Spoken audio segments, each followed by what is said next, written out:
안녕하세요. 한이슬립입니다. 제인에어 이후 벌써 계절이 10번이나 바뀌었네요. 2026년 새해 복 많이 받으세요. 여러분들 다시 뵙게 되어 기쁘고 반갑고요. 기다려주신 구독자님들께 진심으로 감사드립니다. 앞으로도 함께 해주실 거죠? 시즌3 첫 번째 소개해드릴 작품은 바람과 함께 사라지다입니다. 1861년부터 65년 치열했던 미국 남북 전쟁을 배경으로 네 남녀의 운명적인 사랑과 욕망을 그려낸 명불허전 작품이죠. 특히 내일은 새로운 태양이 떠오를 테니까 스칼렛 오하라의 대사는 작품에 걸맞는 명대사로 남아있습니다. 이 작품의 팁을 하나 드리면 톡톡 튀는 스칼렛과 능글대며 재치있는 레트의 힘이 넘치는 대사 또한 웃음과 재미를 더해줄 것입니다. 고전 명작과 함께 추억여행 떠나실 준비 되셨나요? 바람과 함께 사라지다. 마가렛 미첼. 구독, 좋아요, 알림 설정, 댓글은 여러분께서 한이슬립을 사랑해 주시는 4가지 방법입니다. 스칼렛 오하라는 예쁘지는 않다. 그러나 사람들은 그녀의 매력에 일단 끌리기만 하면 탈레턴 쌍둥이 형제처럼 그녀가 예쁘지 않다는 것을 거의 의식하지 못한다. 그녀의 얼굴에는 프랑스계 해안 귀족 출신인 어머니의 섬세한 생김새와 혈색 좋은 아일랜드 태생인 아버지의 중후한 생김새가 너무나도 뚜렷하게 섞여 있다. 그러나 사람의 마음을 끌어당기는 그녀의 얼굴은 뺨이 나오고 턱은 각이 져 있다.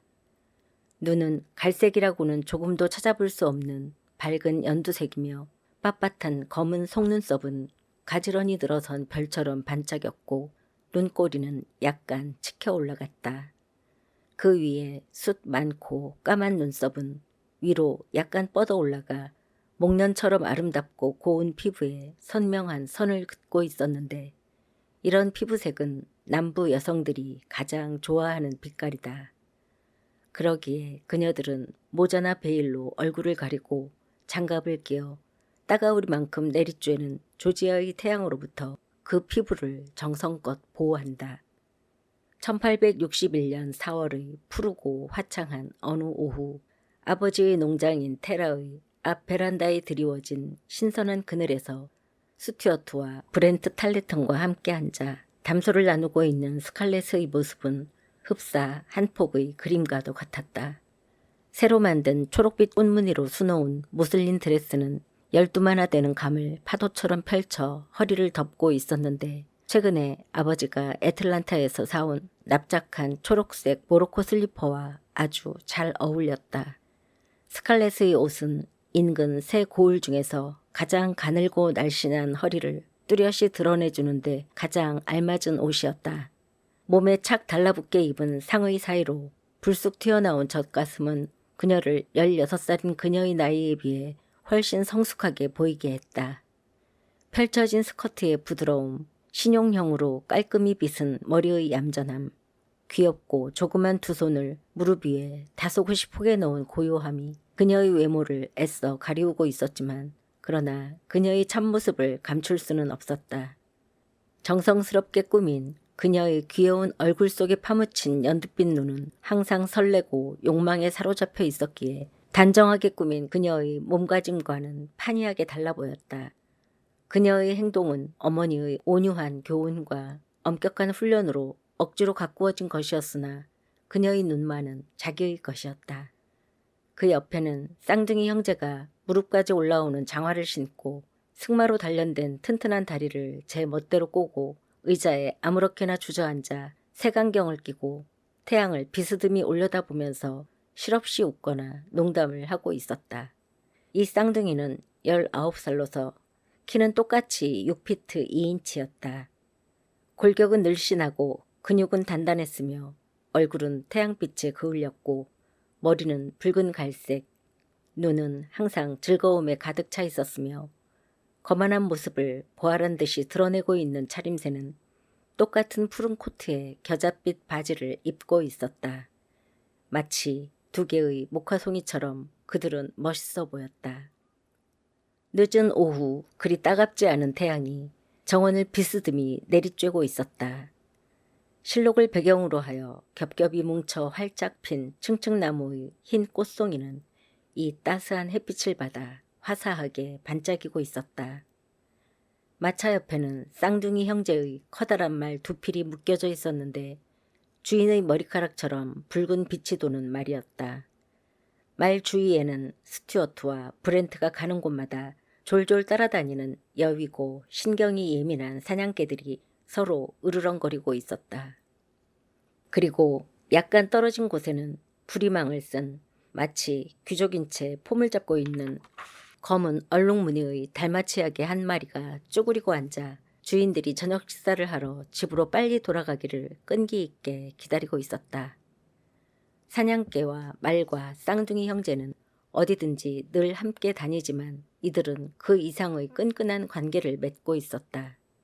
이 쌍둥이 형제는 건장하나 분별이 없는 젊은이들로서 미끈하고 기품 있고 혈기왕성했다. 그들은 마치 저희들이 타는 말과 같이 말썽꾸러기인데다가 우악스럽다. 그러나 그들은 그들을 잘 다룰 줄 아는 사람에게는 양순한 기질을 보인다. 대농장 가정의 안락한 집에서 태어나 어릴 때부터 손끝에서 발끝까지 모든 것들을 시중받으며 살아왔지만 베란다 밖 입구에 서 있는 이들 셋의 얼굴은 어느 하나도 매끄럽거나 부드럽지 못했다.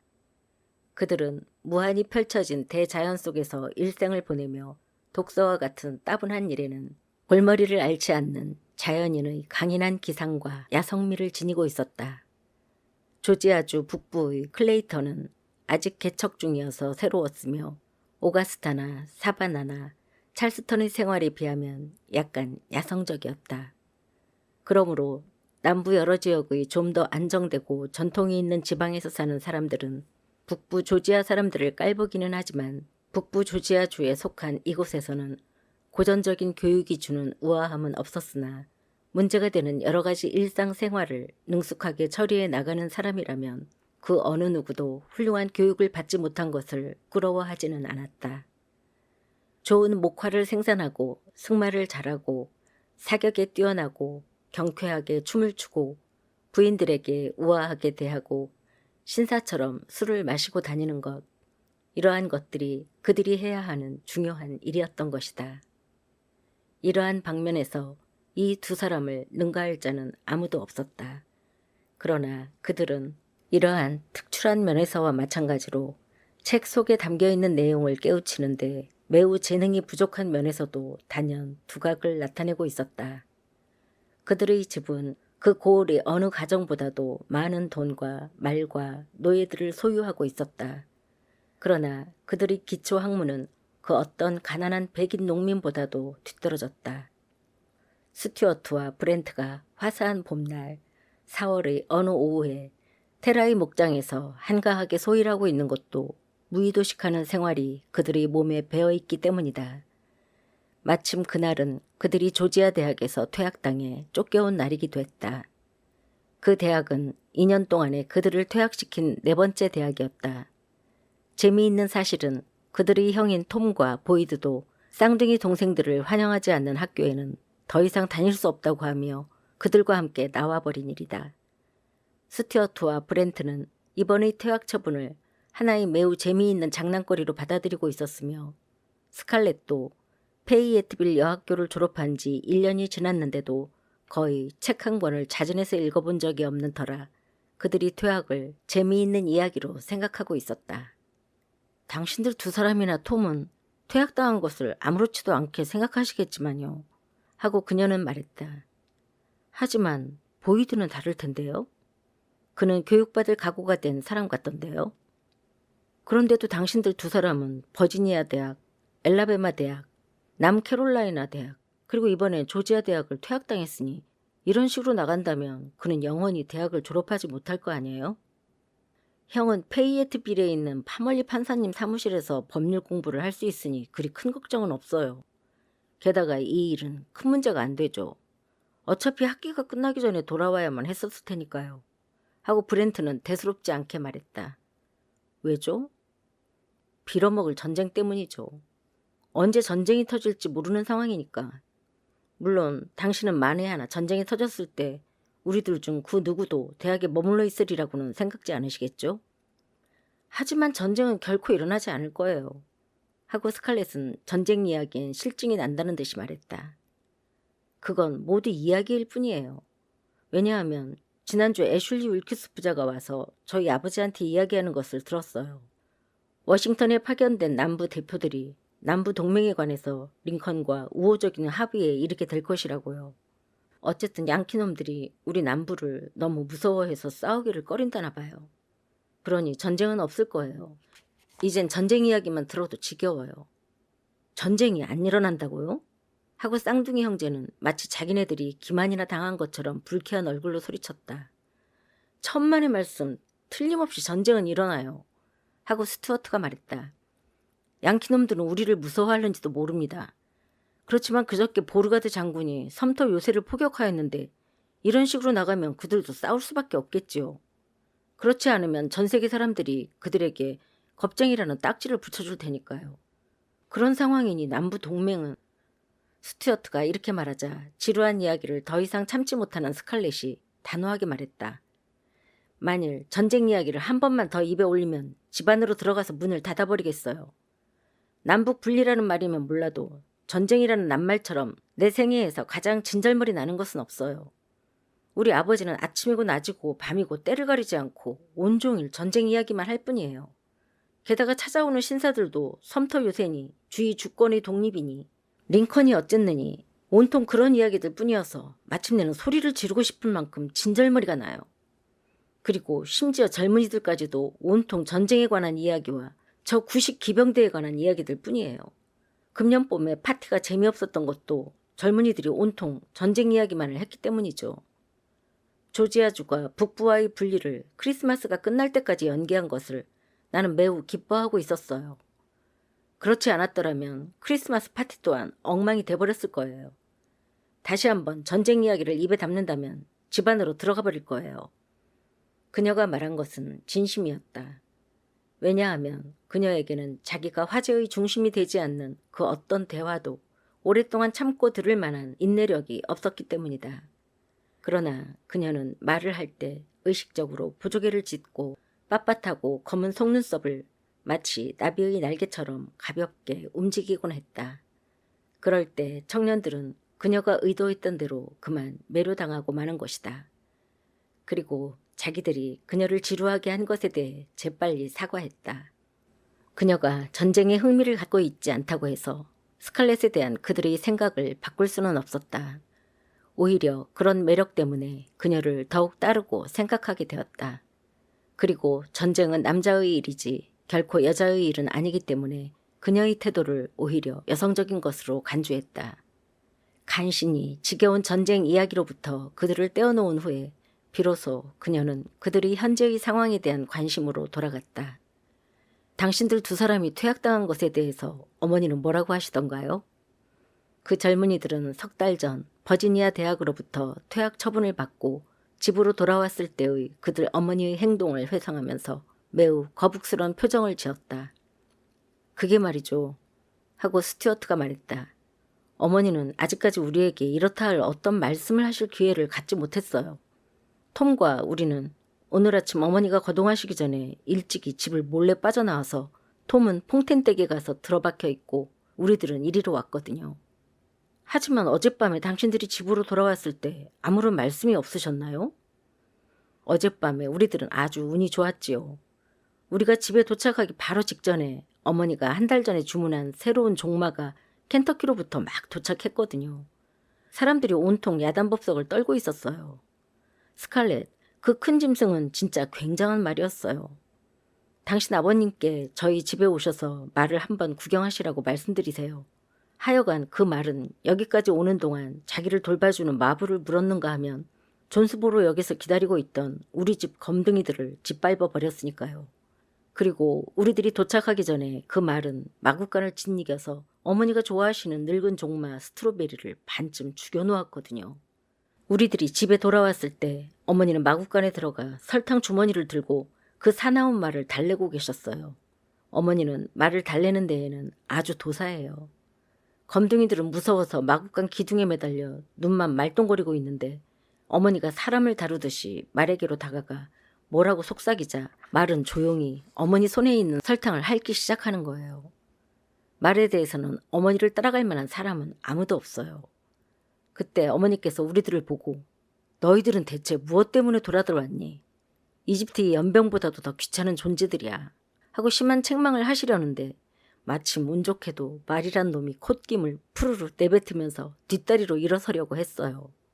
그 바람에 어머니는 여기서 나가거라 이 녀석들. 너희는 이 커다란 귀염둥이가 신경질을 부리고 있는 것을 모르니? 내일 아침에 너희 4명과 이야기할 테다 라고 말씀하셨어요. 그래서 우리는 잠자리로 들어갔죠. 그리고 이른 새벽에 우리는 보이드에게 어머니를 달래게 하고 어머니의 손을 피해 몰래 빠져나왔던 거죠. 정말로 어머님이 보이드를 때리실까요? 스칼렛은 그 지방의 다른 사람들처럼 작은 체구의 탈레턴 부인이 다 큰 아들들을 마구 때리는 것에 관심을 기울이지 않을 수 없었던 것이다. 탈레턴 부인은 일단 때려야겠다고 마음을 먹으면 아들들의 등에 마구 채찍질을 해대는 것쯤은 예사로 여겼기 때문이다. 비어트리스 탈레턴은 근처 농장의 그 누구보다도 바쁜 부인이었다. 커다란 모카밭과 100여 명의 흑인과 8명의 자녀들을 돌볼 뿐만 아니라 조지아주 최대의 종마장을 경영하고 있었다. 그녀는 워낙 성격이 불같은 데다 4명의 자녀들이 자주 성질을 돋우기 때문에 말이나 노예를 때리는 것은 좀처럼 허용하지 않으면서도 아들들을 가끔 때리는 것은 결코 그들에게 해를 끼치는 것이 아니라고 생각했다. 물론 보이드를 때리시지는 않을 거예요. 보이드는 장남이고 게다가 작은 체구를 가졌기 때문에 어머니는 때리시지 않을 거예요. 하고 6피트 2인치 키를 마치 자랑이라도 하듯이 거들먹거리면서 스튜어트가 말했다. 우리가 뒤처리를 보이드에게 맡겨두고 도망 나온 것도 다 그러한 이유 때문이죠. 이젠 정말 어머니도 다 큰 우리들을 그만 때려야 해. 우리는 벌써 19살이고 톰은 21살이 되었는데 어머니는 마치 5살 먹은 애들처럼 마구 때리니 답답해 미치겠어. 그럼 당신의 어머니는 내일 윌크스댁 원유에 그 새로운 말을 타고 가실 건가요? 어머니야 타고 가시고 싶어 하지요. 그러나 아버지는 너무 위험하다고 말하셨어요. 여하튼 가족들은 어머니가 몸소 말을 타고 파티에 가시는 걸 말릴 겁니다. 그들은 어머니가 귀부인처럼 마차를 타고 가시게 해야 한다고 말했어요. 내일은 비가 내리지 말아야 할 텐데 하고 스칼렛이 말했다. 일주일 동안 거의 매일 비가 왔어요. 생각해봐요. 원유회가 옥내 파티로 변하는 것만큼 나쁜 일은 없을 거예요. 아니요. 내일은 맑게 갤 겁니다. 6월의 날씨처럼 더울 거예요. 하고 스튜어트가 말했다. 저 저녁 노을을 봐요. 저렇게 붉은 노을은 본 적이 없어요. 저녁 노을로 날씨를 분별할 수 있거든요. 제랄드 오하라가 새로 일구어 놓은 끝없이 넓은 목화밭 저 너머로 새빨갛게 물든 지평선을 그들은 조용히 바라보았다. 태양은 플린트강 저편 언덕 너머의 붉게 물든 노을 사이로 서서히 물러가고 있는 참이었다. 4월의 따뜻한 온기가 희미하고 잔잔한 냉기에 떠밀려 움직이고 있었다. 그 해는 유달리 잦은 비와 함께 봄이 성큼 다가왔다. 분홍색 복사꽃이 갑자기 활짝 피었는가 하면 층층 나무들이 여기저기 음산한 늪지대와 먼 산들을 흰 별처럼 점점이 수놓았다. 이미 밭갈이는 거의 끝난 상태이고 핏빛처럼 붉은 노을이 새로 갈아엎은 조지아주의 붉은 흙이랑을 훨씬 붉게 만들었다. 목화씨가 뿌려지기를 기다리는 축축하고 굶주린 밭이랑의 모래는 연분홍색으로 이랑을 따라 그림자가 드리워진 면은 주홍색과 진홍색 또는 고동색으로 짙게 만들었다. 흰 벽돌로 지은 대농장의 저택은 파도가 물결치는 붉은 빛의 바다에 둘러싸인 채 떠있는 섬 같았다. 그 바다는 나선형으로 선회하면서 출렁거리고 혹은 초승달 모양으로 육지로 밀려드는 물결의 분홍색 파도가 부서져 나가는 순간 마치 화석이 되어버릴 것만 같았다. 왜냐하면 이 근처에는 중부 조지아 지방과 같은 누런 진흙의 평평한 토지나 해안 지방의 농장에서 주로 볼 수 있는 검푸른 흙의 그렇게 길고 곧은 이랑들은 없었기 때문이다. 경사진 곳이 유달리 많은 부조지아의 살록 지방에선 비옥한 토양이 빗물에 씻겨 강바닥으로 흘러 들어가는 것을 막기 위해서 수많은 굴곡진 밭고랑으로 갈아놓고 있었다. 이 토지는 매우 붉은 빛깔을 띠고 있었는데 비가 온 후에는 핏빛으로 되었다가 가뭄 때에는 흙먼지가 이는 벽돌이 되었다. 그러나 목화를 재배하기에는 세계에서 가장 좋은 토양이었다. 하얀 집들과 평화스러운 밭과 완만하게 흐르는 황토빛 강물이 있는 쾌적한 곳이었지만 너무 밝은 태양 광선과 너무 어두컴컴한 음지들이 대조를 이루는 땅이기도 했다. 말끔히 개간된 농장과 수마일에 걸쳐있는 목화밭은 따스한 태양에 평온하고 만족스러운 미소를 던지고 있었다. 농장 가장자리는 원시림으로 울창하게 우거져 있어서 가장 무더운 정오에도 시원하고 어두컴컴했다. 그곳은 신비로운 정취를 풍기면서도 한편으론 으스스한 것이 무섭기까지 했다. 솔바람 소리는 아득한 세월을 참을성 있게 기다리며 조심해, 조심해. 너는 일찍이 우리들이 소유였어. 언젠가 너를 다시 전처럼 복귀시켜 줄 수 있어. 라고 부드러운 한숨을 내뿜으면서 위협하고 있는 것 같았다. 베란다에 앉아있는 세 사람의 귓전에는 일꾼들과 노새들이 밭에서 돌아와 야단법석하는 소리가 들려왔다. 요란한 말굽소리와 마구의 쇠사슬이 철렁거리는 소리, 그리고 시끄럽긴 하지만 흑인들의 평화스러운 웃음소리였다. 집안에서는 스칼렛의 어머니인 엘렌 오하라가 열쇠 바구니를 들고 다니는 작은 검둥이 계집애를 부르는 나지막한 목소리도 섞여서 들려왔다. 이윽고 네 마님 하는 고음의 앳된 계집애의 목소리가 들리고 곧 이어서 훈제소 쪽으로 돌아가는 발자국 소리가 들렸는데 그곳에서 아마 엘렌이 들에서 돌아온 사람들에게 식량을 나누어 주는 것 같았다. 이쪽 식당에서는 테라 저택의 하인 우두머리인 포크가 저녁 식사를 준비하고 있는지 접시와 은그릇이 부딪히는 소리가 들려왔다. 이런 떠들썩한 소리를 들은 후에야 쌍둥이 형제는 집으로 돌아가야 할 시간이 되었구나 하고 느낀다. 그러나 그들은 어머니를 뵙는다는 것이 귀찮은 일이었기에 혹시나 스칼렛이 자기네들을 저녁 식사에 초대하지 않을까 하는 기대를 순간적으로 가지면서 테라의 베란다 주위를 어슬렁거렸다. 저 스칼렛, 내일 일에 관한 얘긴데 하고 브렌트가 말을 꺼냈다. 우리는 오랫동안 이곳을 떠나 있었기 때문에 원유회라든지 무도회에 대해서 잘 알지 못해요. 그렇다고 해서 그것이 우리 형제가 내일 밤 춤을 많이 추지 못할 이유가 될 순 없죠. 당신은 그들과 이미 춤 약속을 한 것은 아니겠지요? 어머, 약속을 이미 다 했는데요. 여러분 모두가 이렇게 갑자기 집으로 돌아올 줄은 몰랐거든요. 당신들 두 분의 춤 상대가 되려고 하다가 춤 상대가 없어서 벽꽃 신세가 되는 모험을 할 수는 없잖아요. 당신이 벽꽃이 된다고요? 하고 말한 후 두 사람은 배꼽을 잡고 낄낄거리며 웃어댔다. 여봐요. 나에게는 최초의 왈츠를, 스튜어트에게는 최후의 왈츠를, 그리고 우리들과 같이 저녁 식사를 하겠다고 약속해 주지 않겠어요? 지난번 무도회처럼 계단에 걸터 앉아서 진시 할머니를 불러 우리의 미래를 또 한 번 점쳐보기로 해요. 나는 진시 할머니의 점은 싫어요. 당신들도 알다시피 진시 할머니는 나에게 머리카락이 까맣고 길고 검은 수염이 있는 신사한테 시집간다고 하지 않았어요? 나는 시꺼먼 머리카락을 가진 사람은 딱 질색이거든요. 당신은 붉은 머리카락을 가진 사람을 좋아하지요. 안 그래요? 하고 브렌트가 씩 웃었다. 어서 왈츠와 저녁 식사 약속을 해줘요. 당신이 약속을 해준다면 우리도 당신한테 비밀 얘기를 해줄게요. 하고 스튜어트는 말했다. 비밀 얘기라니요? 하고 스칼렛은 어린애처럼 긴장하여 소리쳤다.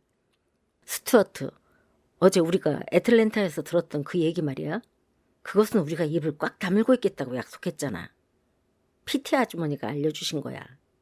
누구라고요?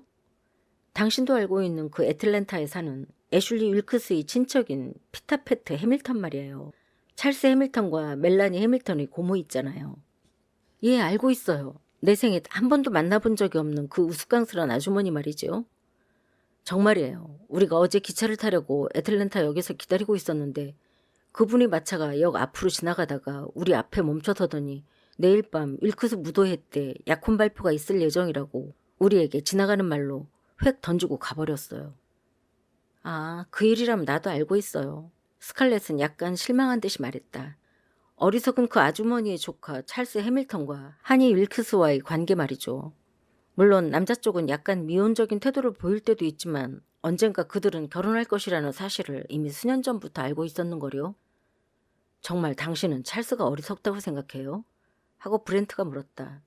작년 크리스마스 때는 당신 뒤를 꼭 붙어 다니게끔 만들었잖아요. 따라다니는 거에 내가 어떻게 할 수 없잖아요? 하고 스칼렛은 약간 어깨를 으쓱거리면서 무관심하게 말했다. 한마디로 그는 아주 어린애 같은 남자일 뿐이에요. 그건 그렇고 이번에 발표하는 것은 찰스의 약혼이 아니에요. 하고 스튜어트가 으스대면서 말했다. 애슐리하고 찰스의 누이 동생 멜라니하고의 약혼이에요. 스칼렛의 얼굴색은 변하지 않았지만 그녀의 입술은 새파랗게 질려 있었다. 마치 어떤 예고도 없이 충격적인 일격을 당한 것처럼 사람이 처음 충격을 받았을 때 무엇을 어떻게 해야 될지 모르는 것 같은 표정이었다. 스튜어트를 쳐다보고 있는 그녀의 얼굴이 너무나 고요했기 때문에 남을 사리 있게 구별 못하는 그로서는 그녀가 단지 놀랐거나 아니면 흥미를 가진 것이라고 생각할 수밖에 없었다.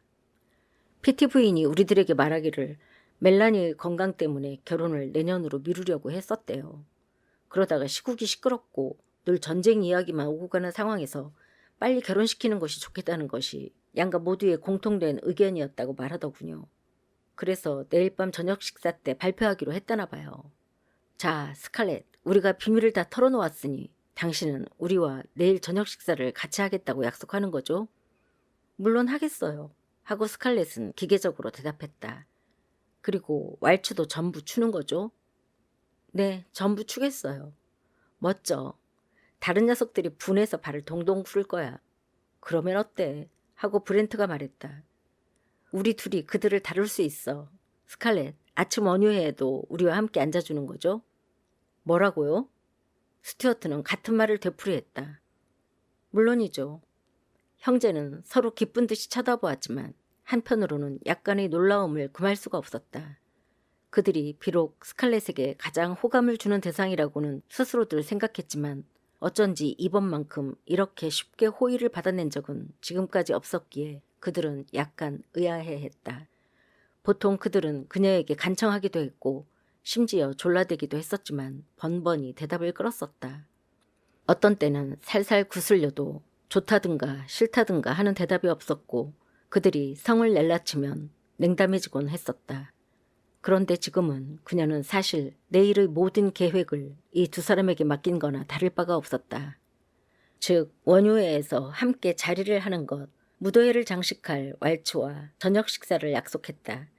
아마 그들에게 이 약속은 대학에서 퇴학맞고 온 이래 가장 가치 있는 일이었을 것이다. 그들은 점점 머뭇거리면서 원효회에 대한 이야기, 무도회에 관한 이야기, 그리고 애슐리 윌크스와 멜라니 해밀턴이 결혼에 관한 이야기 등을 짓거리느라 시간 가는 줄을 몰랐으며 또한 서로 앞을 다투어 농담을 하고 윌크스 가족들을 조롱하기도 하면서 은근히 오늘 저녁에 그들을 초대해 주기를 청했다. 스칼렛이 그들에게 관심이 없다는 것을 깨달은 것은 한참 시간이 흐른 뒤였다.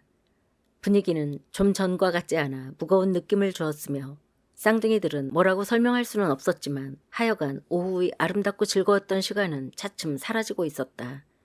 스칼렛은 정확하게 대답은 했지만 그들이 짓거려대는 어수선한 말에 그리 관심을 기울이지는 않는 것 같았다. 그들은 이해할 수 없는 어떤 것이 있음을 느끼고 당황하고 신경이 쓰였지만 잠시 주춤거리다가 시계를 보면서 마지못해 일어났다.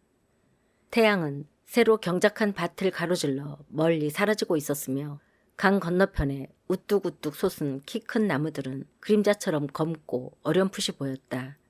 제비들은 원을 그리며 날고 닭과 오리와 칠면조는 뒤뚱거리며 논밭에서 돌아오고 있었다. 그때 스튜어트가 소리쳤다. 짐스! 이름을 부르자마자 곧 그들 또래로 보이는 키가 큰 검둥이가 헐레벌떡 집 저쪽에서 튀어나와 말이 메어져 있는 곳으로 달려갔다. 짐스는 몸종이었는데 사냥개처럼 그들을 따라다녔으며 어렸을 때부터 친구로 지내왔다. 그러나 쌍둥이가 10살 되던 해에는 그들의 몸종이 되었다.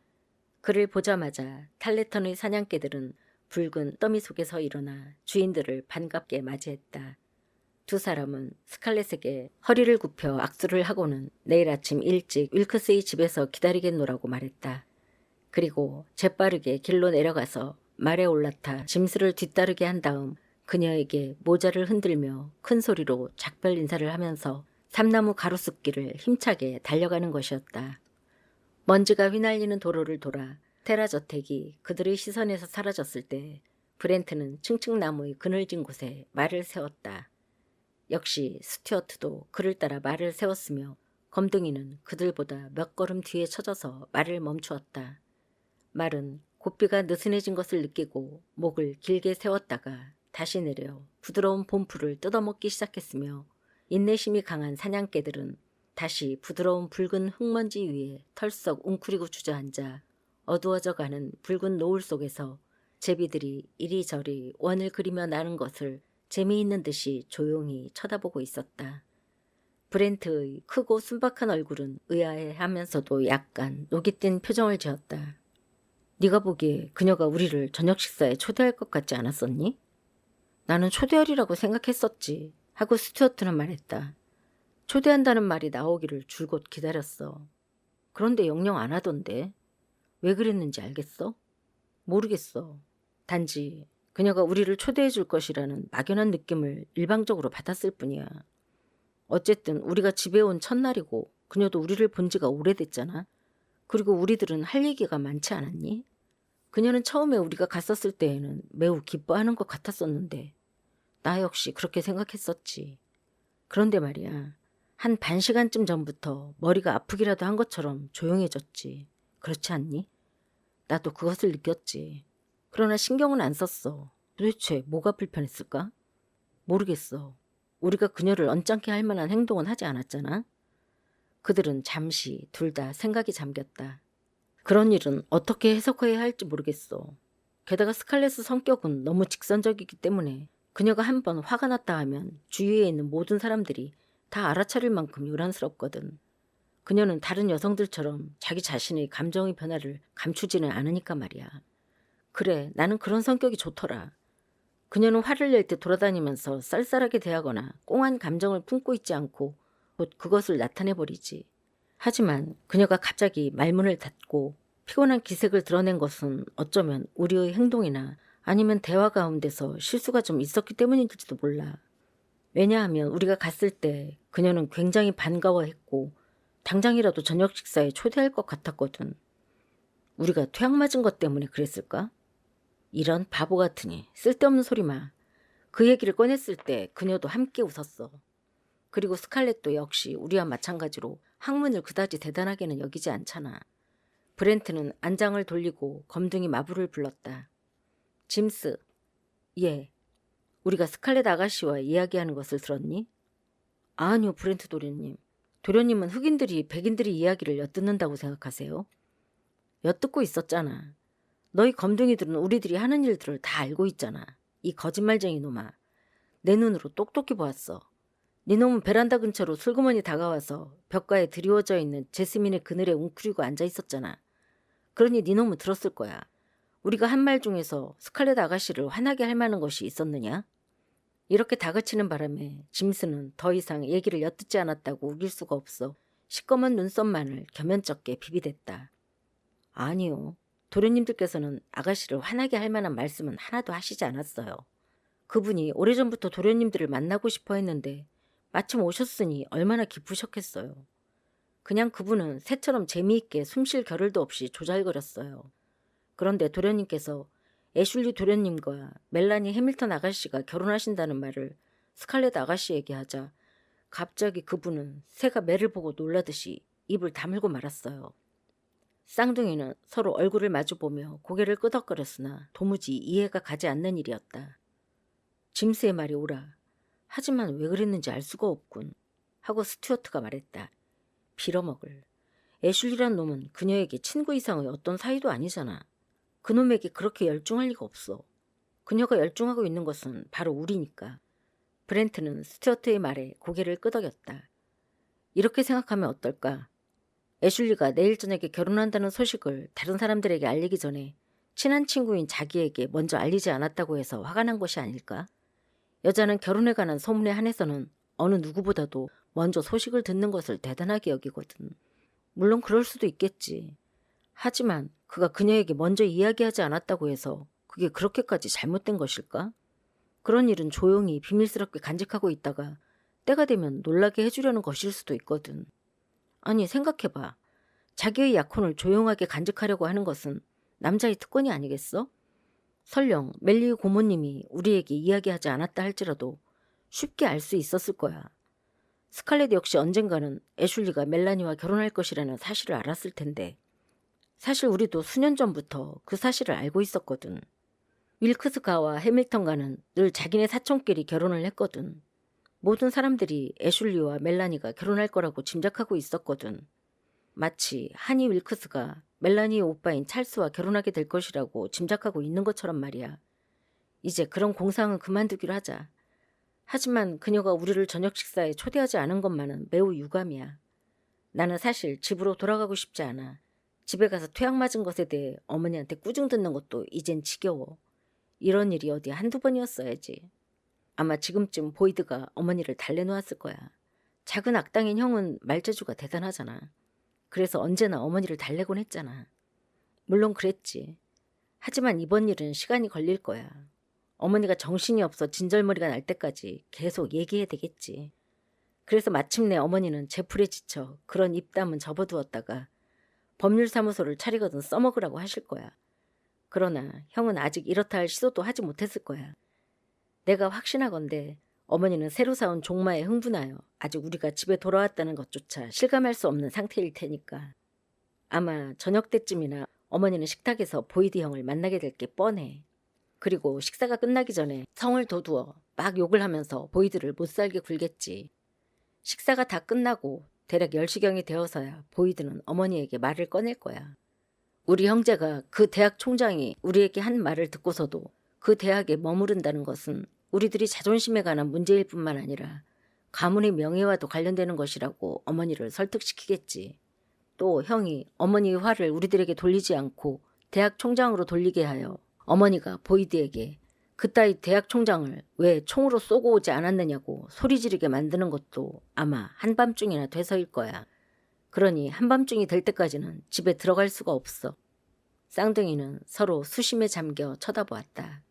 그들은 사나운 말을 탈 때에도 두려움이 없었고 총싸움도 무서워하지 않았으며 심지어 이웃 사람들이 성나서 대들어도 도무지 무서움을 몰랐지만 붉은 머리를 가진 어머니가 치시는 호된 꾸지람과 사정없이 궁둥이에 휘둘러대는 채찍만은 몹시 무서워했다. 좋아, 그럼 이렇게 하자 하고 브렌트가 말했다. 윌크스댁으로 가는 거야. 그러면 애슐리와 그의 여동생들이 우리에게 저녁을 주겠지. 스튜어트는 약간 꺼리는 눈치였다. 안 돼. 거기에는 갈 수 없어. 내일 원유회 준비 관계로 모두들 바쁠 테니까. 게다가 그렇지. 깜빡 잊었군. 브렌트가 황급히 말했다. 그럼 거긴 안 되겠군. 그들은 잠시 동안 말없이 그저 말을 몰았다.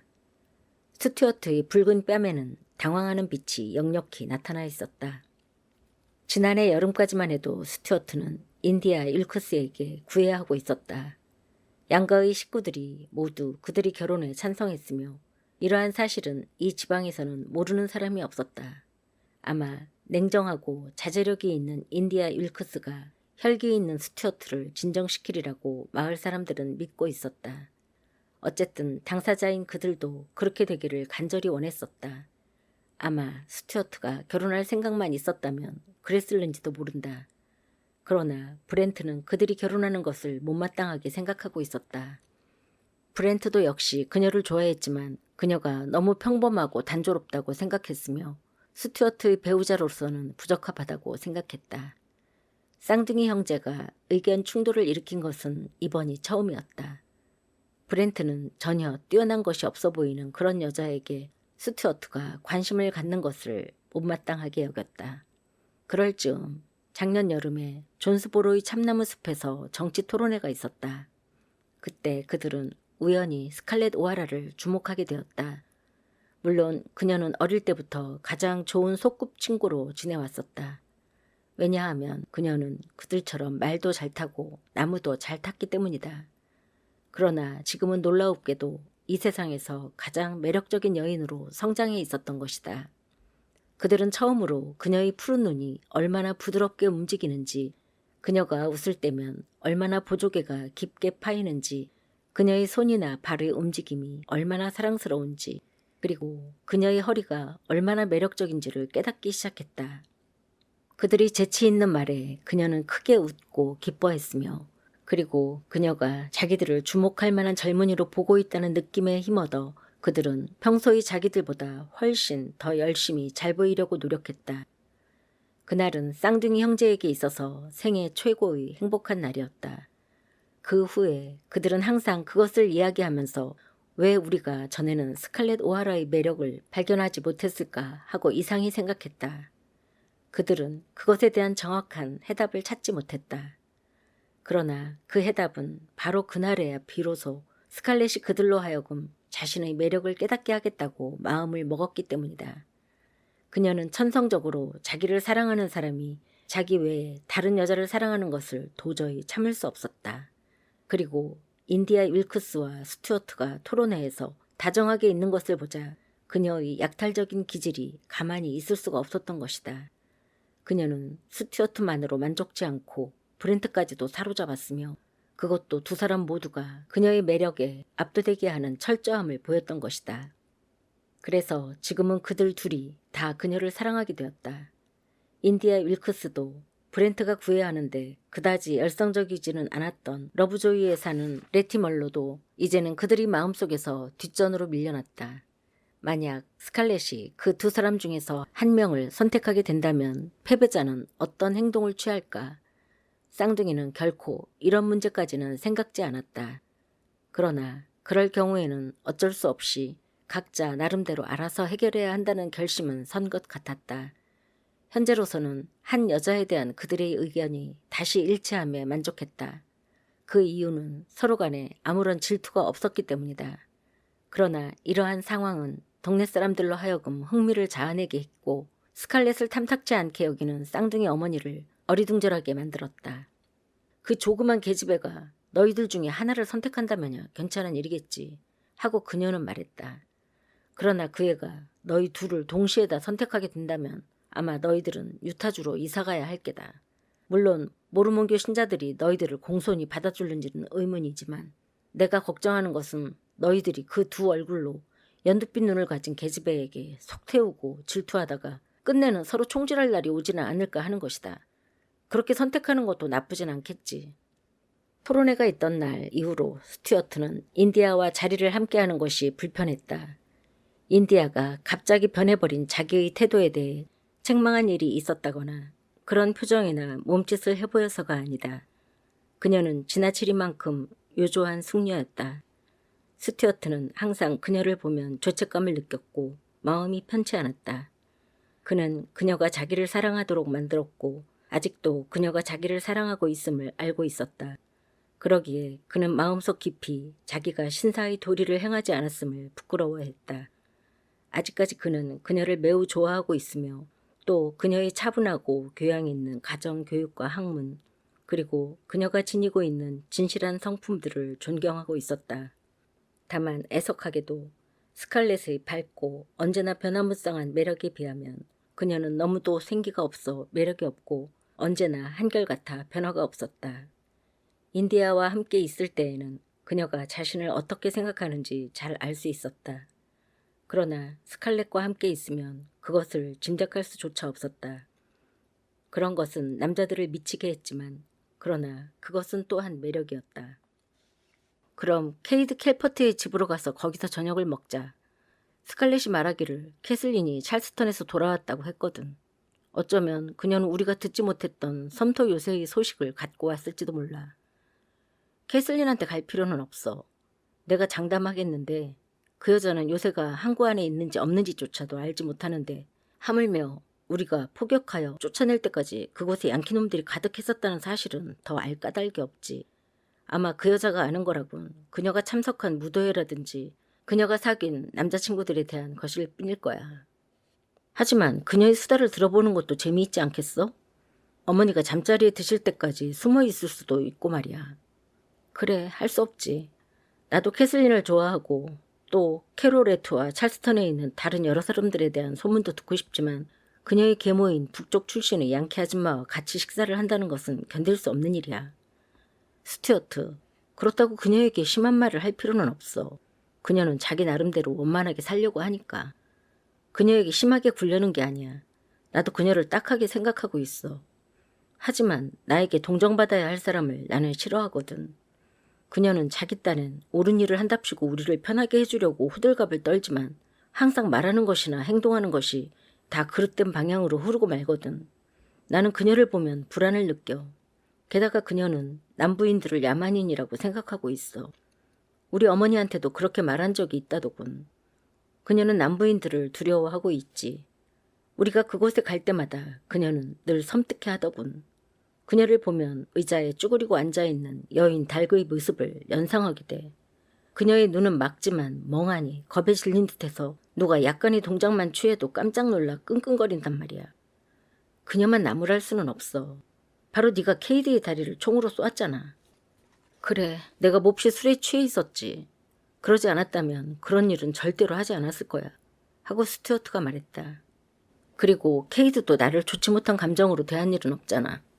캐슬린이나 레이포드 그리고 켈퍼트 씨도 역시 나를 나쁜 감정으로 대하지는 않았지. 내게 야만인이라고 소리치고 점잖은 사람들이 미개한 남부 사람들 속에 있으면 생명이 위험하다는 따위의 헛소리를 짓거리는 사람은 바로 북부 태생의 그 계모밖에 없어. 그렇다고 그분을 나무라서는 안 되지. 그녀는 원래 북부 태생인데다가 훌륭한 예절을 지니고 있지 못하거든. 게다가 너는 케이드를 총으로 쏘지 않았니? 그리고 어쨌든 그는 그녀의 아들인걸. 젠장, 그런 일로 나를 모욕한다는 것은 그럴듯한 변명이 될 수 없어. 너도 어머니의 친자식이잖아. 그런데도 어머니는 네가 토니 퐁텐에게 총으로 다리를 맞았을 때 어떤 행동을 취했었지?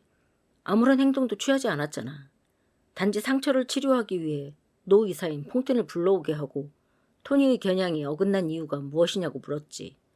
그리고 이렇게 말씀하셨어. 술을 먹어서 관역을 맞출 수가 없었던 모양이지. 이 말에 토니가 얼마나 화를 냈던가를 기억해봐. 두 사람은 서로 낄낄거리면서 큰 소리로 웃었다. 하여간 어머니는 대단한 분이셔. 하고 브렌트도 동감하면서 기쁜 듯이 어머니는 항상 경우에 맞는 일만 하시지. 네가 남 앞에서 난처하게 될 만한 일은 절대 안 하신다는 것도 장담할 수 있어. 물론 그렇지. 그러나 오늘 밤에 우리가 집에 들어갔을 때 분명히 어머니께서는 아버지와 여동생들 앞에서 우리들이 난처해야 할 말씀을 하실 게 틀림없어. 하고 스튜어트는 풀이 주고 말했다. 이봐 브렌트, 우리의 유럽 여행은 허사가 되고 말았어. 어머니는 우리가 한 번만 더 대학에서 퇴학을 맞고 돌아온다면 유럽 일주 여행은 취소시키겠다고 말씀하셨으니까. 뭐 그렇게 신경 쓸 건 없어. 유럽에 볼만한 게 뭐 있니? 조지아주에서 볼 수 없는 것을 유럽에 간다고 해서 볼 수 있는 것은 아니잖아.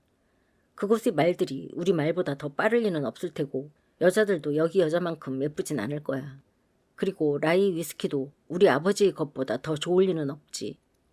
애슐리 일쿠스가 거기에는 아름다운 경치와 멋진 음악이 아주 많다고 했어. 애슐리는 항상 유럽 이야기를 하거든. 그래, 너도 윌크스가가 어떤 집안인지는 잘 알 거야. 그들은 음악에 대해 남다른 취미를 가지고 있고 책과 경치를 매우 좋아하는 사람들이지. 어머니 얘기로는 그들의 할아버지가 버지니아에서 이리로 이주해 왔기 때문이래. 버지니아 사람들은 그런 것들을 아주 대단하게 생각한다더군. 그런 것들은 그들에게나 맡기라고 해. 좋은 말과 좋은 술, 사랑하기 좋은 여자 한 명과 놀기에 좋은 말괄량이 한 명을 나에게 준다면 유럽 여행은 누구에게라도 양보할 수가 있어. 여행을 포기한다는 것은 별로 대수롭지 않은 일이야. 만약 유럽으로 여행을 갔다가 전쟁이라도 일어난다면 어쩌지? 우리는 돌아올 수 없잖아. 유럽에 가는 것보다 전쟁터로 나가는 것이 훨씬 나을 거야. 브렌트, 나 역시 그래. 어느 때라도. 참, 브렌트, 금방 저녁 먹을 장소가 생각났어. 말을 타고 지금 곧바로 에이블 와인더의 집으로 가서 그에게 우리 네 형제가 집으로 다시 돌아왔으니 군사훈련을 받을 준비가 다 되었다고 말하자. 그거 좋은 생각이구먼. 하고 브렌트가 기뻐하며 큰 소리로 말했다. 그러면 거기서 군대에 관한 최근의 소식을 전부 들을 수 있을 테고 또 군복이 무슨 색으로 정해졌는지도 알 수 있을 테니까. 만일 주하부식 복장이라면 군대에 입대할 때의 내 꼴이 말씀이 아닐 거야. 자루처럼 불룩한 붉은 바지를 입으면 여자처럼 보이겠지. 사람들은 내가 입은 복장을 보고 마치 여자의 붉은 플란넬 속옷 같다고 생각할 거야. 도련님들께서는 와인더덱으로 가실 건가요? 그러면 거기서 저녁 얻어 잡수실 생각일랑 하지 마세요 하고 짐스가 말했다.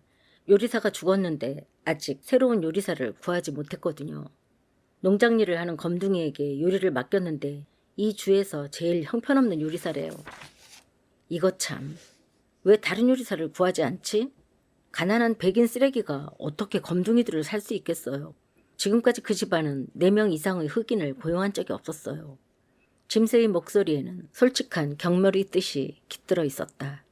비록 자기도 흑인이었지만 100명이 넘는 검둥이들을 소유하고 있는 탈레턴가의 노예인 만큼 자신의 사회적 신분은 확보되었으므로 다른 대농장들의 노예들처럼 노예를 조금밖에 거느리지 못하고 있는 소농의 백인들을 무시했다. 그런 소리를 한 번만 더 짓거리면 껍질이 벗겨질 때까지 패줄 거야 하고 스튜어트가 사납게 소리쳤다. 네가 감히 에이블 와인더를 가난한 백인이라고 말할 수 있어? 물론 그는 가난하지만 쓰레기는 아니야. 백인이든 검둥이든 그 어느 누구라도 그 사람에 대해서 나쁜 말을 하는 놈은 그냥 두지 않을 거야. 이 지방에서 그 사람보다 훌륭한 사람은 없어. 그렇지 않다면 기병대가 왜 그를 소위로 뽑았겠느냐. 저희들로서는 알 수 없죠. 짐스는 주인의 꾸중에 아무렇지도 않게 대답했다. 군대의 장교들은 늪지에 사는 백인 쓰레기들보다 부자인 신사들 중에서 뽑는 것이 더 좋을 텐데요. 그는 쓰레기가 아니라니까. 그분을 슬래터리와 같은 백인 쓰레기들과 비교할 수 있겠어? 물론 에이블은 부자가 아니야. 소농에 불과하지. 그러나 젊은이들은 그분을 소위로 뽑는 것에 대해 이구동성으로 찬성했어. 그런데 감히 검둥이들이 주제넘게 그분한테 그런 말을 짓거릴 수가 있어? 기병대들은 똑똑한 젊은이들로 구성되었기 때문에 자기들이 하는 행동을 스스로 판단할 수 있단 말이다. 기병대는 3개월 전에 조지아주가 합중국으로부터 분리를 선언했을 때 조직되었는데 그때부터 신병들은 전쟁의 나팔 소리가 울리기만을 고대하고 있었다. 이 부대는 부대명을 갖고 있진 않았지만 그 명칭에 대한 제한은 상당히 있었다. 제복의 색깔이나 모양에 대해서 각기 다른 생각을 갖고 있는 것처럼 저마다 자기 나름대로의 생각이 있으므로 누구나 자기가 내세운 명칭을 포기하려고 들지 않았다. 클레이턴의 들고양이, 파이어 이이터즈, 북조지아주 경기병, 주아부, 더 인란드, 더 클레이턴 그레이즈, 더 블러드 앤드 썬더, 더 러프 앤드 레디스 등이 있었으며 이런 명칭마다 각기 지지자들이 있었다. 좋은 명칭이 붙여지기 전까지는 모든 사람들이 그 부대를 통칭 기병대라고 불렀다. 물론 마침내 멋진 부대 명칭을 얻게 되었지만 임무가 끝날 때까지 그저 기병대로 통용되었었다. 장교는 대원들에 의해 뽑혀 임명되었다. 대개 부대원들은 멕시코 전쟁과 세미놀 전투에 참가했던 몇 명의 대원들을 제외하고는 거의 다 전쟁 경험이 없는 자들이었으며 게다가 이 기병대는 그들이 개인적으로 좋아하거나 신뢰하지 않는 자들을 지도자로 섬기려 하지 않았다. 그들이 좋아하는 사람들은 탈레턴가의 사형제와 퐁테인가의 삼형제였는데 그들은 애석하게도 선출되지 못했다. 탈레턴가의 사람들은 너무 자주 술에 취해 고성방가하게 일세였고 퐁텐가의 사람들은 너무 성미가 급하고 잔악한 성질을 갖고 있었기 때문이다.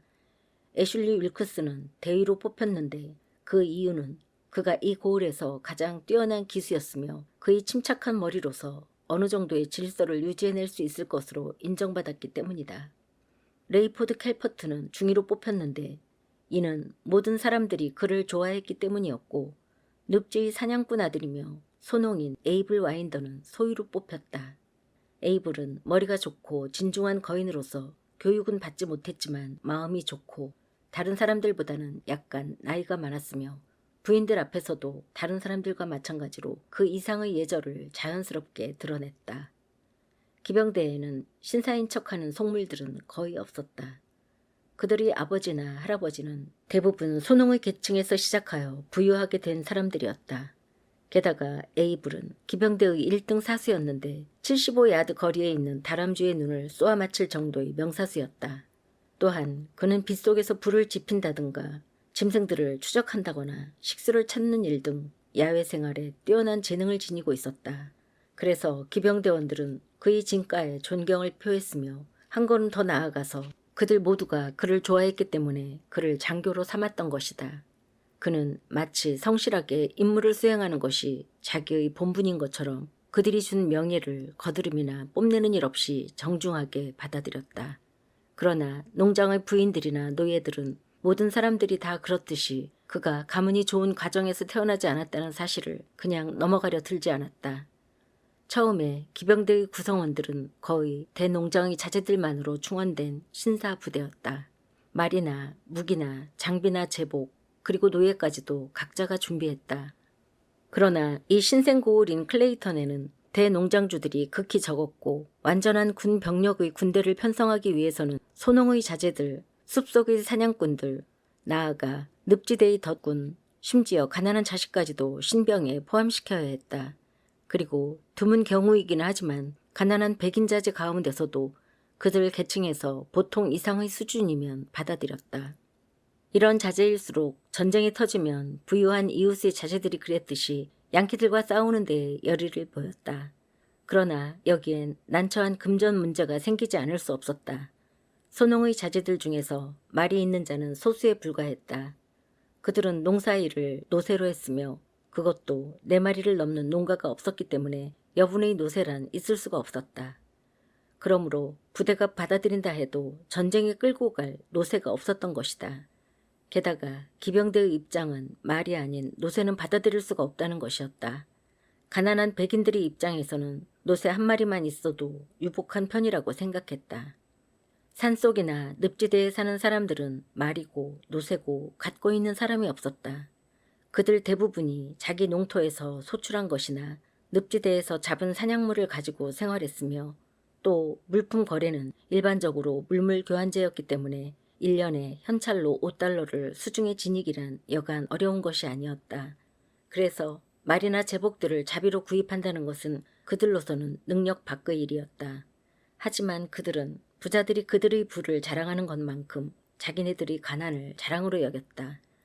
그래서 조금이라도 어떠한 자선의 기미가 느껴지는 도움은 부유한 이웃으로부터 받으려 하지 않았다. 그래서 이러한 미묘한 감정들을 잘 무마하고 기병대를 강화하기 위해 스칼렛의 아버지와 존 윌크스, 벅 멀로, 짐 탈레턴, 휴 켈퍼트 등 사실상 이 지방의 대농장주들 가운데에서 앵거스 맥킨토시만을 제외한 모든 농장주들이 기부금으로 기병대의 말과 대원들이 장비를 마련하게 되었던 것이다. 그래서 대농장주들은 각기 자기의 자제들 뿐만 아니라 몇 명의 가난한 사람들이 장비까지도 떠맡게 되었다. 그러나 이 일을 실행하는 방법은 이러한 기부금 형식으로 이루어졌기 때문에 이 부대의 부유하지 못한 지원병들은 그들의 명예를 손상하는 불쾌한 일이 없이 그것을 받아들일 수 있었던 것이다. 기병대는 일주일에 2번씩 존스보로에서 기동훈련을 하며 빨리 전쟁이 일어나기를 바라고 있었다. 전 대원들에게 골고루 돌아갈 만큼 말이 넉넉지는 못했지만 말을 갖고 있는 대원들은 재판소 뒤 넓은 들에서 나름대로 기병훈련이라고 할 만한 훈련을 하였다. 그들은 숱한 먼지 속에서 쉰 목소리로 고함을 질렀고 벽에 걸렸던 독립전쟁 때의 장검들을 휘둘러댔다. 물론 말이 없는 대원들은 블라드의 가게 앞에 걸터앉아 말 타고 훈련하는 대원들을 지켜보거나 담배를 뻐끔뻐끔 피우기도 하고 아니면 이야기를 나누거나 서로가 사격 시합을 했다. 그들은 사격 훈련을 받을 필요가 없었다. 왜냐하면 남부인들은 태어날 때 손에 총을 들고 태어나며 사냥이 생활화됨으로써 그들 모두를 1등 사수로 만들었기 때문이다. 농장주의 집에서 그리고 습지의 오두막에서 각양각색의 총기류가 몰려들었다. 알레게니 산맥을 처음으로 넘었을 때 신형으로 사용하던 총신이 긴 다람쥐 사냥총이라든가 조지아가 신생주였을 당시에 많은 인디언들을 살해한 구식 개머리판 총, 1812년의 세미놀 전투, 그리고 멕시코 전쟁에서 사용한 기마용 권총, 은을 씌운 격투용 권총, 테링거식 포켓용 소형 권총, 양총신의 엽총, 고급 나무로 된 개머리판의 멋진 영국제의 신형총에 이르기까지 다양한 종류의 무기들이 집합했다. 훈련은 늘 존스보로의 술집에서 끝마쳤기 때문에 밤늦도록 싸움이 있었으며 장교들은 북군이 전상을 입히기에 앞서 부상자가 나오지 않게 하려고 무던히 애를 썼다. 스튜어트 탈레턴이 케이드 캘버트를 그리고 토니 퐁텐이 브렌트에게 총격을 가했던 것도 이러한 소동 때에 생긴 것이다. 쌍둥이 형제가 버지니아 대학에서 퇴학을 맞고 집으로 돌아온 바로 그때 기병대가 조직되었고 그들은 매우 열광적으로 거기에 합류했다. 그러나 2달 전에 그 총격 사건이 일어났기 때문에 어머니는 그들에게 제발 다시는 돌아오지 말라고 명령하면서 주립대학으로 그들을 떠나보냈다. 그들은 고향을 떠나 있는 동안에도 기병대 훈련 때의 흥분을 몹시도 잊지 못했으며 오직 말을 타고 고함을 지르며 기병대원들과 함께 사격 훈련을 할 수만 있다면 학교 같은 것은 포기해도 좋다는 생각이었다. 자, 지름길로 들판을 건너 에이브리 집으로 가자 하고 브렌트가 말했다. 오하라 농장의 강을 건너고 퐁텐 목장을 가로질러 가면 금방 도착할 수 있어. 고슴도치 고기와 푸성교 외에는 먹을 것이 없을 거예요 하고 짐스가 말했다. 너는 아무것도 먹을 수 없을 게다 하고 스튜어트는 비아냥거렸다. 그 이유는 네가 집으로 돌아가서 어머니에게 우리는 저녁을 집에서 먹지 않을 거라는 말을 전해야 하기 때문이지.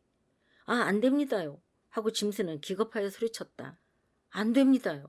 비어트리스 마님에게 가는 것은 저도 싫어요. 첫째로 왜 대학에서 퇴학마저 돌아오게끔 했느냐고 호통을 치실 거예요. 둘째로 왜 오늘 밤 모시고 와서 책망을 듣게 하지 않았느냐고 하실 게 뻔해요. 그리고 6월에 딱정벌레를 발견한 오리처럼 달려들어 저를 혼내주려고 하실 거예요. 정녕 저를 와인더시 댁으로 데려가 주시지 않는다면 밤새도록 이 숲속을 헤매고 다니겠어요. 그러다가 승경에게 잡힐 수도 있겠지만 그래도 마님에게 혼나는 것보다는 나을 테니까요. 쌍둥이 형제는 검둥이의 확고한 태도에 당황하고 분개하며 그를 쳐다보았다. 이놈은 순경에게 잡힐 것임에 틀림없어. 그렇게 되면 어머니에게 몇 주일분의 잔소리거리를 더 제공해 줄 뿐이야. 검둥이들은 골칫거리란 말이야. 때로는 나도 노예 폐지론자들이 주장이 옳다는 것을 인정할 때가 있다니까. 그래, 우리가 하고 싶지 않은 일을 검둥이에게 떠맡길 수는 없지. 그를 데려가는 것이 낫겠어. 이봐, 뻔뻔스런 검둥이 바보 녀석아. 확실히 기억해두어야 할 것이 있어. 네가 만일 와인더시 댁의 검둥이들한테 의수된다든가 그 집은 토끼나 고슴도치도 제대로 못 먹는데 우리는 늘 계란 프라이와 햄을 먹는다고 자랑한다면 내가 가만히 놔두지 않겠어. 어머니한테 말해버릴 거야. 그뿐인가? 우리들은 네 놈을 전쟁터에 데리고 가지 않겠다. 의수되다니요. 제가 그 하찮은 검둥이들 앞에서 잘난 척하면 뭘 하겠어요? 절대로 그런 일은 없었죠. 저는 훨씬 점잖습니다. 비어트리스 마님이 도련님들에게 예절을 가르쳐 주셨듯이 제게도 가르쳐 주셨거든요. 어머니의 예절 교육은 우리 세 사람에게는 성공하지 못했어. 하고 스튜어트가 말했다. 자, 가자. 스튜어트는 크고 붉은 털을 가진 말을 뒤로 물려 재빨리 옆구리를 박차로 치더니 쉽게 울타리를 넘어 제랄드 오하라의 목장 초지로 달려들어갔다. 브렌트의 말도 곧 뒤따라 들어갔으며 짐스는 안장 앞부분과 말갈기를 꼭 붙잡아 당기며 뒤따랐다. 짐스는 울타리를 뛰어넘는 것을 좋아하지는 않았지만 그래도 자기 주인들과 보조를 맞추기 위해 주인들이 뛴 것보다 더 높이 뛰었다. 그들이 붉은 경작지를 지나 깊은 땅거미가 깔리는 노을을 배경 삼아 언덕을 넘어 강으로 내려갈 때 브렌트가 큰 소리로 외쳤다. 이봐, 스튜어트! 스칼렛이 우리를 저녁 식사에 초대해 줄 것이라고 생각하지 않았니? 물론 나도 그녀가 그럴 것이라고 생각하고 있었어. 하고 스튜어트가 소리쳤다. 그런데 어째서? 쌍둥이 형제가 돌아가는 것을 스칼렛은 테라의 베란다에 서서 지켜보고 있었다. 마지막 말발굽 소리가 들리지 않게 되자 그녀는 몽유병자처럼 자기 의자로 돌아갔다. 얼굴은 고통으로 뻣뻣해진 것 같았고 자기의 비밀을 쌍둥이가 알아차릴까봐 의도적으로 미소를 지었기 때문에 입술이 양쪽으로 잡아당겨져 사실 입이 아팠다. 그녀는 한쪽 다리를 엉덩이 밑에 깔고 축 늘어져 의자에 걸터 앉았다. 그때 그녀의 심장은 너무나 비통한 슬픔으로 가득 차서 가슴이 감당할 수 없을 정도로 북받쳐 올랐다. 심장은 경련하듯 불규칙하게 뛰었고 손은 싸늘해졌으며 비참한 기분이 그녀를 억눌렀다. 그녀의 얼굴에는 고통과 당황의 그림자가 드리워져 있었다. 늘 어릴 때부터 원하기만 하면 마음대로 할 수 있었던 철모르는 말괄량이 아가씨가 처음으로 인생에 있어 자기 뜻대로 되지 않는 일도 있음을 새삼 느끼게 되었다. 애슐리가 멜라니 해밀턴과 결혼을 하다니. 오, 그건 안 돼. 믿을 수 없다. 쌍둥이 형제가 분명 잘못 들었을 것이다. 아니면 그녀를 놀려주려고 그랬을 것이다. 애슐리가 그녀를 사랑할 리가 없다. 멜라니와 같은 조그만 생쥐 같은 여자를 사랑할 사람은 아무도 없을 것이다. 스칼렛은 멜라니의 여유고 앳된 모습과 그 소박할 정도로 평범한 하트형의 얼굴을 모멸을 섞어가면서 떠올렸다. 더구나 애슐리는 수개월 동안 그녀를 돌보지 못했을 것이다. 왜냐하면 작년에 12 오크스 저택에서 파티가 열린 이후로 그는 애틀랜타에 2번 이상 가지 않았던 것이다. 그럴 리가 없다. 애슐리가 멜라니를 사랑할 리가 없다. 오, 그녀의 생각이 틀릴 리가 없다. 왜냐하면 그가 사랑하는 사람은 바로 그녀였으니까. 스칼렛, 그녀만이 그가 사랑했던 유일한 여자이다. 그녀는 그것을 알고 있었다. 스칼렛은 육중한 발걸음으로 홀의 마루를 흔들며 다가오는 마미의 발소리를 듣자 재빨리 깔고 앉았던 발을 빼고 얼굴에 부드러운 표정을 지으려고 애썼다. 마미가 무슨 일이 생겼나 하고 의심이라도 품으면 큰일이다. 항상 마미는 육체적으로나 정신적으로 자신도 오하라가의 한 주인이라고 생각하고 있었기 때문에 이 집안의 비밀은 곧 그녀의 비밀이라고 생각했다. 그래서 일단 비밀이라는 암시가 엿보이기만 하면 마미는 사냥개처럼 집요하게 비밀의 실마리를 찾으려 든다. 스칼렛의 경험에 의하면 마미는 만일 자기가 가졌던 의아심이 금방 만족스럽게 해결되지 않을 경우에는 그 문제를 어머니 엘렌에게 일러바치곤 했고, 그렇게 되면 스칼렛은 어쩔 수 없이 어머니에게 전부 자백하거나 그럴듯한 거짓말을 둘러대야만 했다. 홀에서 나온 마미는 코끼리처럼 작고 예리한 눈을 가진 몸집이 큰 늙은 노파였다. 그녀는 피부 색깔이 윤이 나도록 반짝거리는 순종 아프리카 흑인으로서 오하라 가정을 위한 일이라면 마지막 피 한 방울도 아끼지 않을 성실한 종으로서 엘렌의 강력한 후원자이자 세 딸들에게는 공포의 대상이었으며 다른 집안 노예들에게도 두려움을 주는 노파였다. 마미는 비록 흑인이었지만 그녀의 예의 범절과 자부심은 매우 높았으며 심지어 자기 주인들보다도 훨씬 높았다. 그녀는 엘렌 오하라의 어머니인 솔렌지 로비아르의 침실에서 성장했는데 이 외할머니는 고상하고 냉정하고 콧대가 높은 프랑스 태생의 부인으로서 그녀의 자식들이나 종들이 조금이라도 예절에 어긋나는 행동을 하거나 말을 할 경우에는 그 누구도 용서치 않았다. 마미는 처음에는 엘렌의 유모였는데 그녀가 결혼하자 사바나에서 이 내륙지방으로 엘렌을 따라 이주해왔다. 그런 영향 탓인지는 몰라도 그녀는 자기가 사랑하는 사람일수록 엄격하게 교육시켰다. 그래서 스칼렛에 대한 그녀의 사랑과 자부심이 크면 클수록 그녀에 대한 엄한 교육과정도 변함없이 지속되었다. 신사분들은 가셨나요, 스칼렛 아가씨? 왜 그분들을 식사에 초대하지 않았지요? 포크에게 2명분의 식사를 더 준비하라고 일러두었는데요. 그런 얘기가 어딨어요. 아이 참, 전쟁 이야기를 듣는 것이 지겨웠고 저녁 식사를 하면서도 내내 그 이야기를 들어야 할 것 같아서 견딜 수가 있어야지. 게다가 아버지까지 합세하여 링컨이 어쩌고 저쩌고 말씀하실 게 아니야. 엘렌 마님과 제가 아가씨를 위해 열심히 가르치는데도 아가씨의 예절은 하찮은 들릴 꿈보다도 못하니 어찌된 일이죠. 게다가 숄도 어깨에 걸치지 않으시고 밤바람이 싸늘해서 어깨에 아무것도 두르시지 않고 나돌아다니시면 병날 텐데요. 스칼렛 아가씨, 빨리 집으로 들어가세요. 그녀는 마미가 숄 때문에 정신이 팔려 그녀의 얼굴 표정을 살펴보지 않은 것을 매우 다행스럽게 여기면서 애써 태어난 척하며 몸을 돌려 다른 곳을 쳐다보았다. 들어가고 싶지 않아. 여기 앉아서 저녁 노을을 구경할래. 너무 아름다워. 어서 가서 숄을 좀 갖다 줘. 제발 부탁이야, 마미. 아버지가 돌아오실 때까지 여기 있을 테야. 벌써 감기 들린 듯한 목소리예요. 하고 의심스러운 듯이 마미가 말했다. 아니야, 감기 걸리지 않았어. 하고 스칼렛은 짜증을 내면서 말했다. 빨리 숄이나 갖다 줘. 마미는 주룩거리며 홀로 들어갔다. 이윽고 계단이 있는 곳에서 2층 하녀에게 낮은 소리로 말하는 것이 들렸다. 예, 로사. 스칼렛 아가씨 숄을 이리로 던져다오. 아무 응답이 없자 마미는 더 큰 소리로 말했다. 쓸모없는 검둥이년 같으니라고. 제대로 하는 일이라고는 하나도 없지. 내가 올라가서 갖고 오는 편이 낫겠다. 스칼렛은 계단이 삐걱거리는 소리를 듣자 조용히 일어났다. 분명히 마미가 돌아오면 자기가 예절을 지키지 않은 것에 대해 되풀이 설교할 게 뻔했다.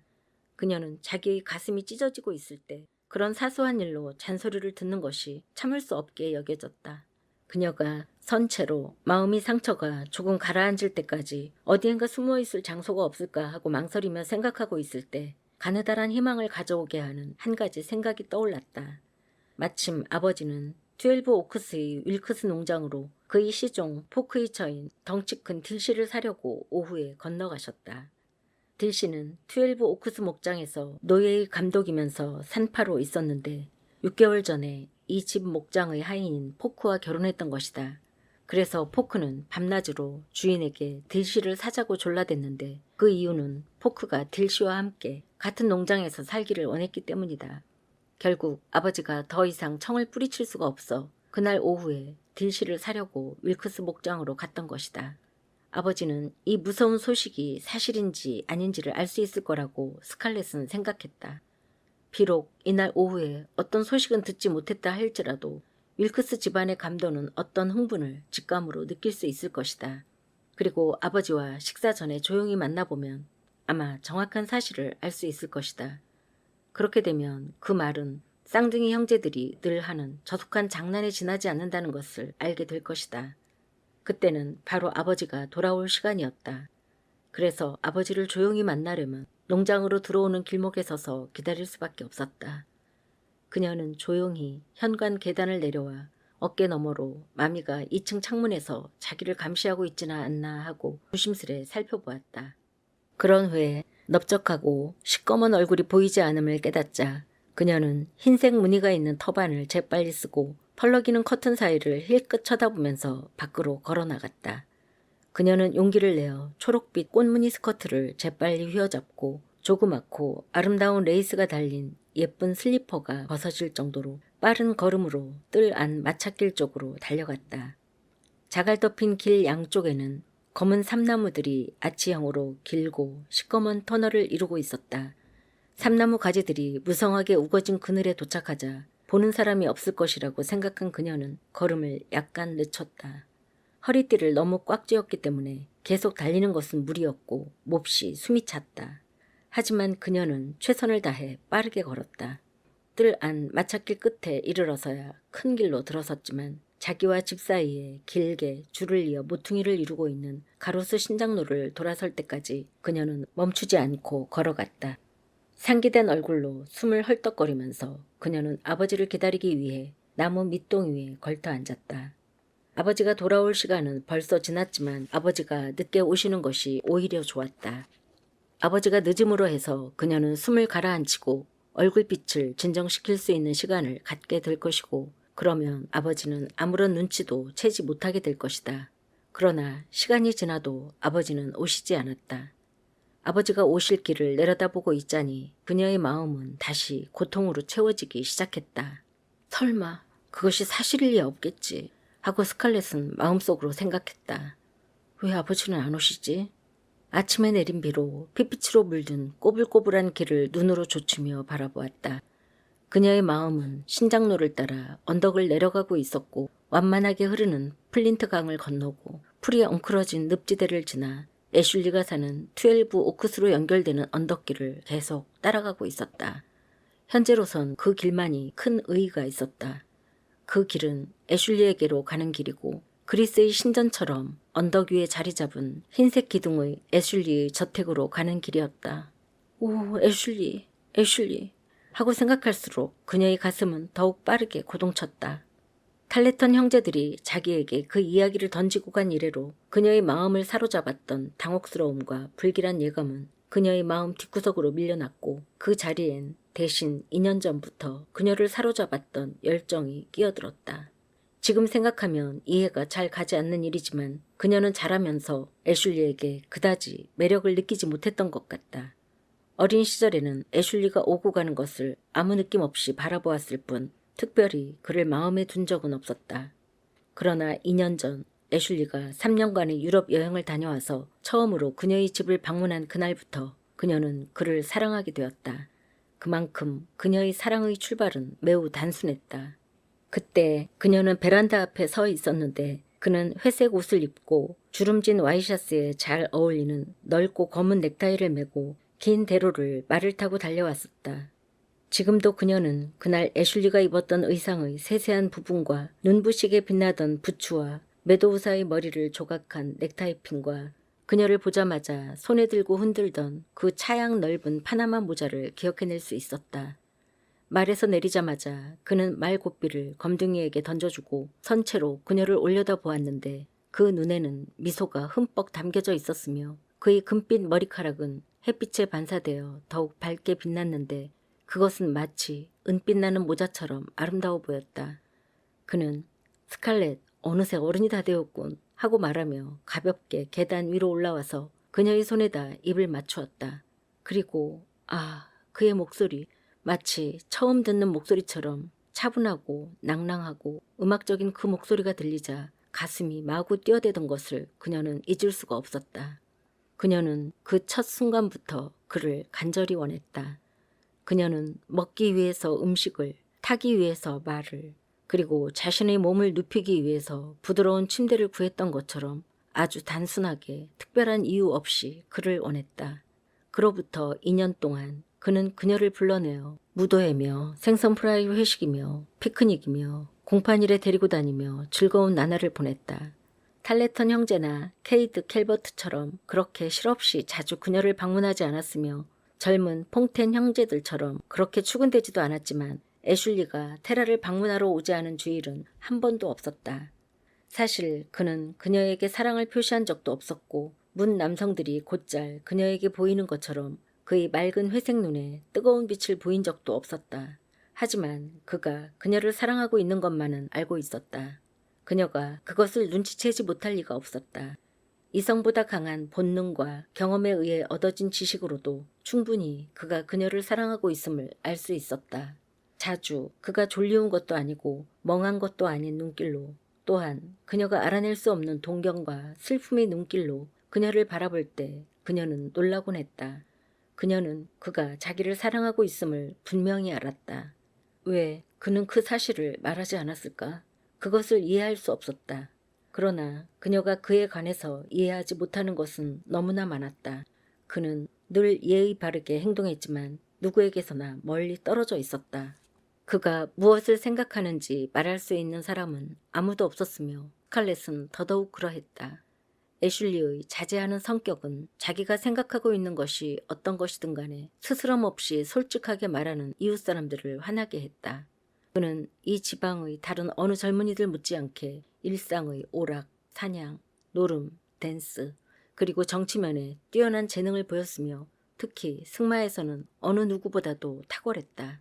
그러나 그가 다른 젊은이들과 달랐던 점은 이러한 즐거운 활동들이 그에게는 인생의 목적과 목표가 아니라는 것이었다. 그리고 그는 책과 음악에 대한 관심이나 즐겨 시를 쓰는 것에서도 돋보였다. 어째서 그는 이렇게 아름다운 군발을 가졌고 그렇게 예의 바르면서도 거리감이 있으며 유럽에 관한 책과 음악과 시와 그녀로서는 조금도 흥미가 없는 그러한 것들에 관해서만 이야기하는가. 그런데도 그에 대한 열망은 대단하니 어찌된 일인가.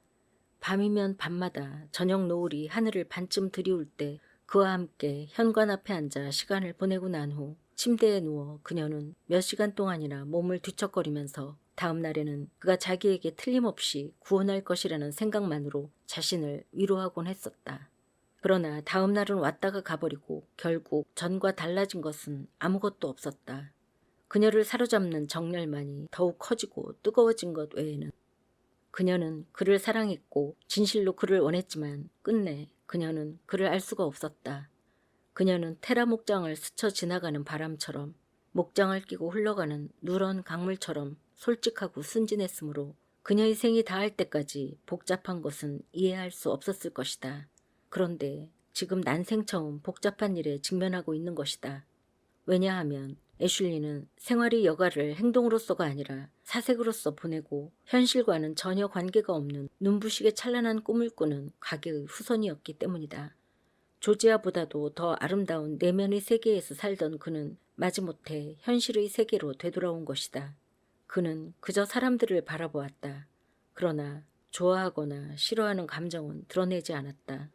인생을 조용히 관조했으나 그것으로 인해 기뻐하거나 슬퍼하지도 않았다. 우주와 그 속의 자연을 있는 그대로 마음속에 받아들이고 어깨를 으쓱거리며 음악과 책과 보다 나은 그만의 세계로 몰입했다.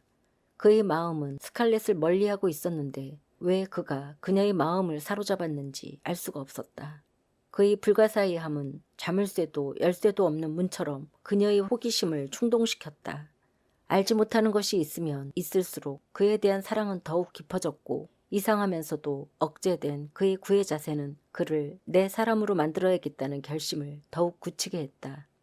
어느 날이고 그가 자기에게 구원하리라는 것을 그녀는 한 번도 의심한 적이 없었다. 왜냐하면 그녀는 너무 어린 데다가 응성만 부리며 살아왔으므로 패배란 것을 겪어보지 못했기 때문이다. 그런데 지금 이게 웬일이란 말인가?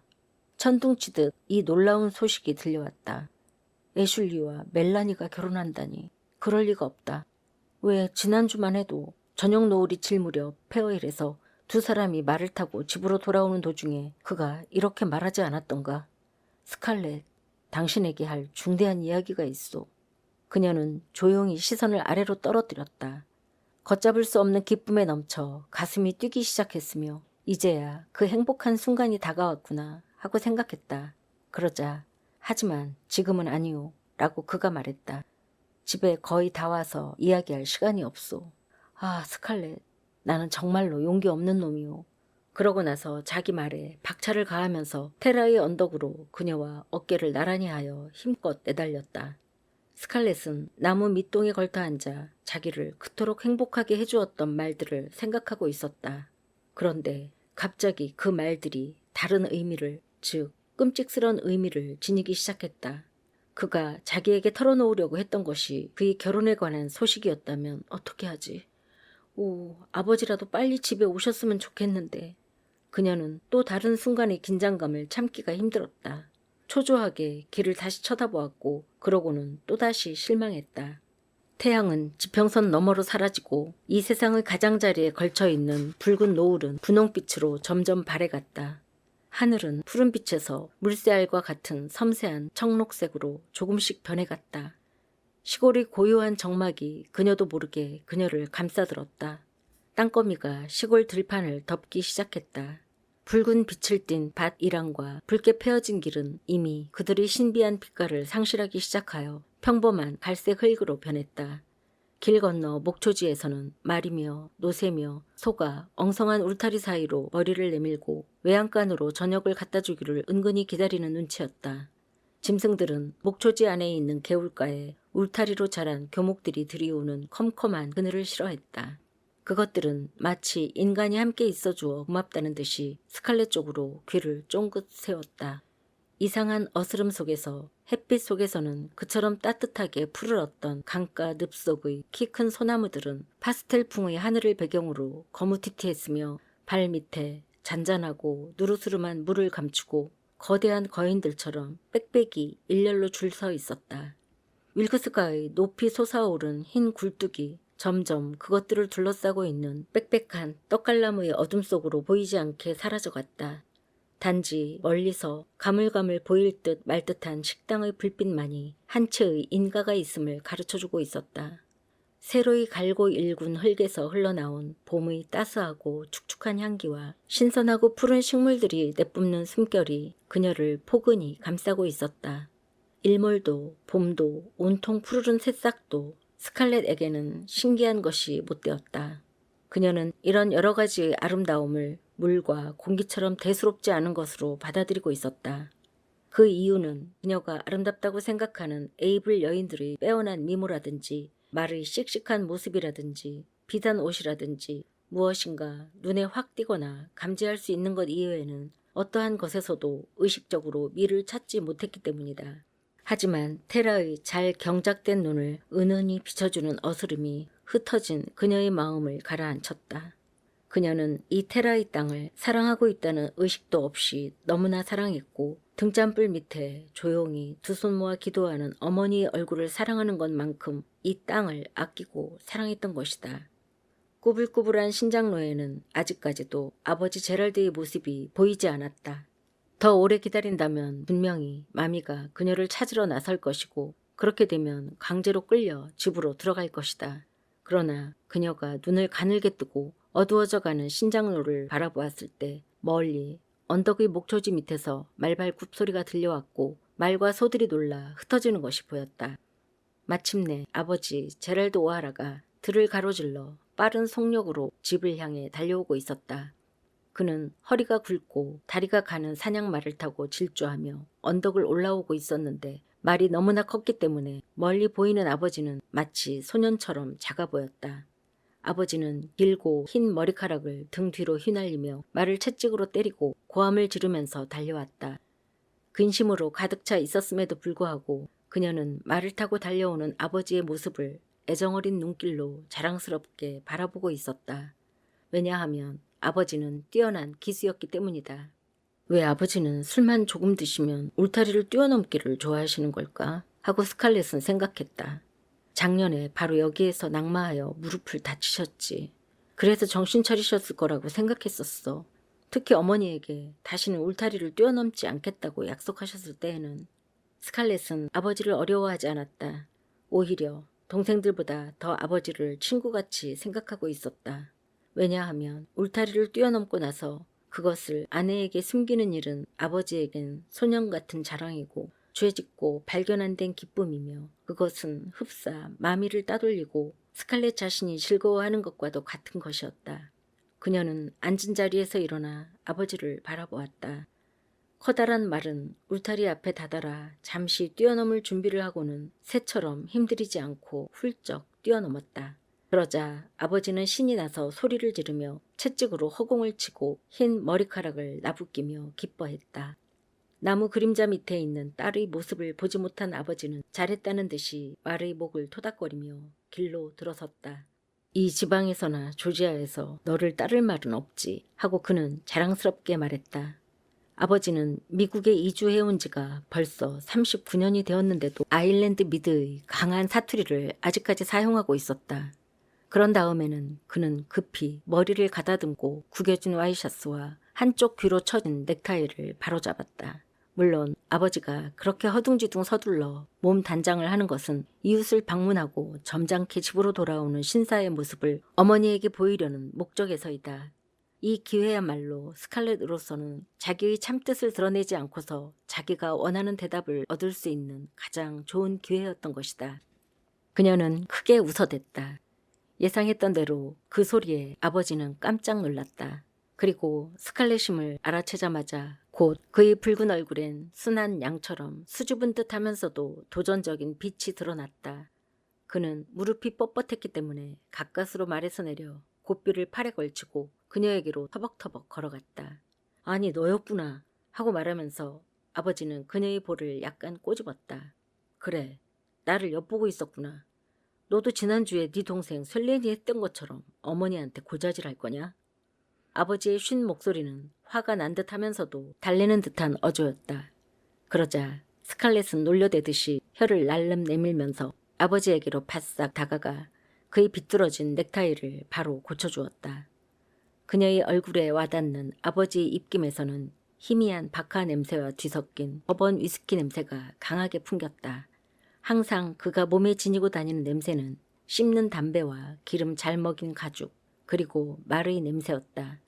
이 혼합된 냄새는 언제나 그녀에게 아버지를 연상시켰고 그래서 이런 냄새를 풍기는 사람을 그녀는 본능적으로 좋아했다. 아니에요 아빠. 나는 셀렌처럼 고자질은 안 해요. 그녀는 마치 안목이라도 있는 듯이 가다듬은 아버지의 옷 매부새를 살피려고 옆으로 떨어지면서 아버지에게 다짐했다. 제랄드는 체격이 작고 키는 5피트를 약간 넘었다. 하지만 허리와 목은 매우 길어서 의자에 앉은 모습은 사람들에게 그가 매우 큰 사람이라는 생각을 들게 했다. 그의 굵은 몸통은 짤막하고 단단한 다리가 받들고 있었으며 최상품의 가죽 부츠를 신고 뻐기는 작은 소년처럼 그는 항상 다리를 넓게 벌리고 있었다. 대개 체구가 작은 사람은 자신을 지나치게 돋보이려고 약간 우스꽝스런 폼을 취할 때가 있다.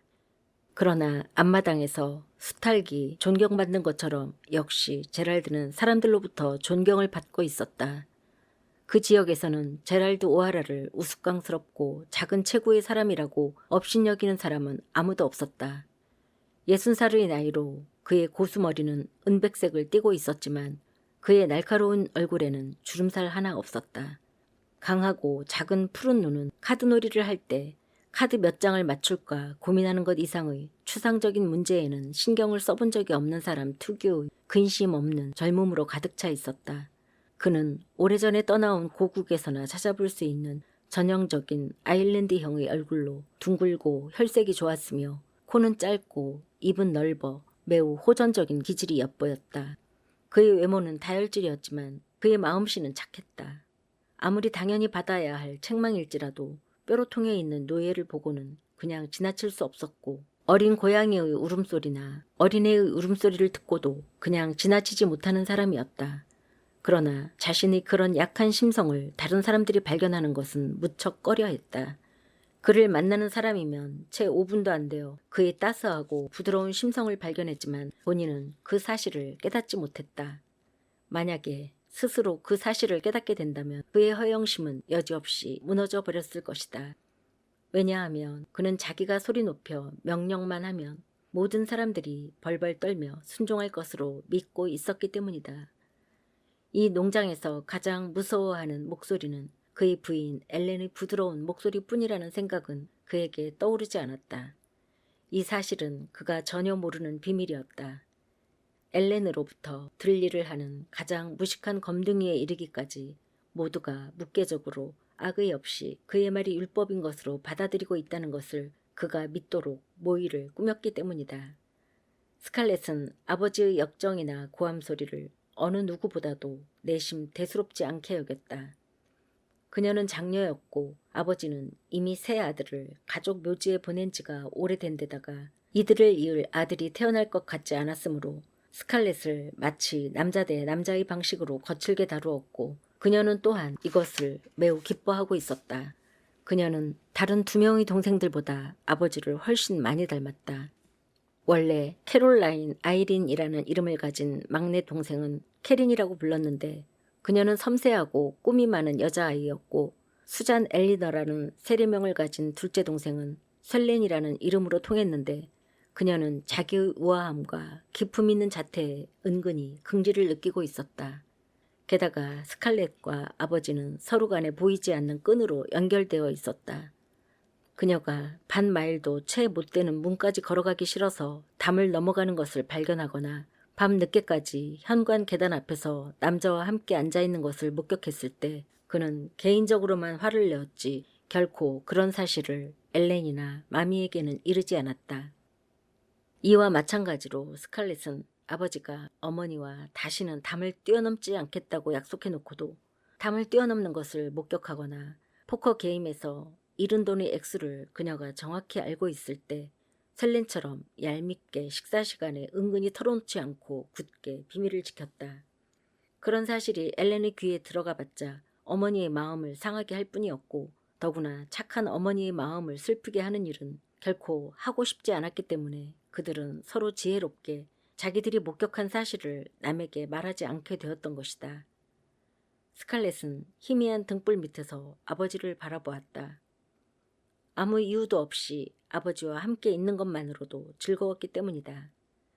사람을 잘 판단할 줄 모르는 그녀는 이것은 어느 정도 자기의 성격이 아버지의 성격과 닮았기 때문이라는 사실을 깨닫지 못했다. 그녀가 지니고 있는 성격은 근 16년 동안이나 맘이나 엘렌이 뜯어고치려고 했으나 고치지 못한 것이었다. 훌륭하게 잘 뛰어넘으셨어요. 하고 그녀는 말했다. 제가 생각하기로는 아버지가 자랑만 안 하신다면 울타리를 뛰어넘었다는 사실을 눈치챌 사람은 아무도 없을 거예요. 작년에도 그 울타리를 뛰어넘다가 무릎을 다쳤던 사실을 잊어버리신 것은 아니겠지요? 그래, 나도 이젠 끝장이다. 담을 뛰어넘을까 말까를 딸에게 물어보고 해야 할 판이니. 아버지는 그녀의 볼을 꼬집으며 말했다. 하지만 그것은 내 목이고 내 무릎이야. 그런데 너는 숄도 두르지 않고 여긴 웬일이냐? 아버지가 불쾌한 대화에서 꽁무니를 빼려는 자세를 취하자 그녀는 손을 내밀어 아버지 팔에 매달리면서 말했다. 아버지를 기다리고 있었어요. 이렇게 늦으실 줄은 몰랐거든요. 딜씨를 샀는지 궁금하기도 했어요. 사긴 샀지. 그런데 값이 아주 비쌌어. 그녀와 딸 프리시도 함께 샀거든. 존 윌크스는 싼 값으로 거저 주려고 했지만 제랄드 오하라가 우정을 이용하여 거래했다는 말은 듣고 싶지 않았단다. 그래서 두 사람을 $3,000나 주고 샀어. 굉장하네요, 아버지. $3,000씩이나 주고 사시다니. 프리시는 살 필요가 없었잖아요. 딸이 아버지 위에 올라서서 이러쿵 저러쿵 하는 시대가 되었다는 말이냐. 제랄드는 훈계조로 소리쳤다. 프리시는 착한 아이고, 그리고 저도 알아요. 그 계집애는 교활하고 미련해요. 스칼렛은 아버지의 큰 목소리에도 아랑곳 없이 조용히 말했다. 딜씨가 아버지에게 자기 딸도 함께 사라고 했기 때문에 사신 거죠? 좋은 일을 하고 그것이 다른 사람에게 발각되었을 때 언제나 그러했던 것처럼 제랄드는 풀이 죽어 당황해하는 모습이었다. 그래서 스칼렛은 빤히 알고 있는 아버지의 태도를 보고 크게 웃었다. 그러니까 어쨌다는 거냐. 딸 때문에 딜씨가 실망하여 울고불고 한다면 딜씨만을 사온들 무슨 소용이 있겠니. 다시는 이 농장에 있는 검둥이들을 결혼시키지 않을 거야. 너무 비싸. 자, 들어가서 저녁이나 먹자꾸나. 어둠이 더욱 짙게 내려앉자 마지막 남은 초록빛마저 사라지고 약간의 으스스한 추위가 봄의 향취를 몰아내고 있었다. 그러나 스칼렛은 그런 것에는 아랑곳 없이 서성거리면서 고민하고 있었다.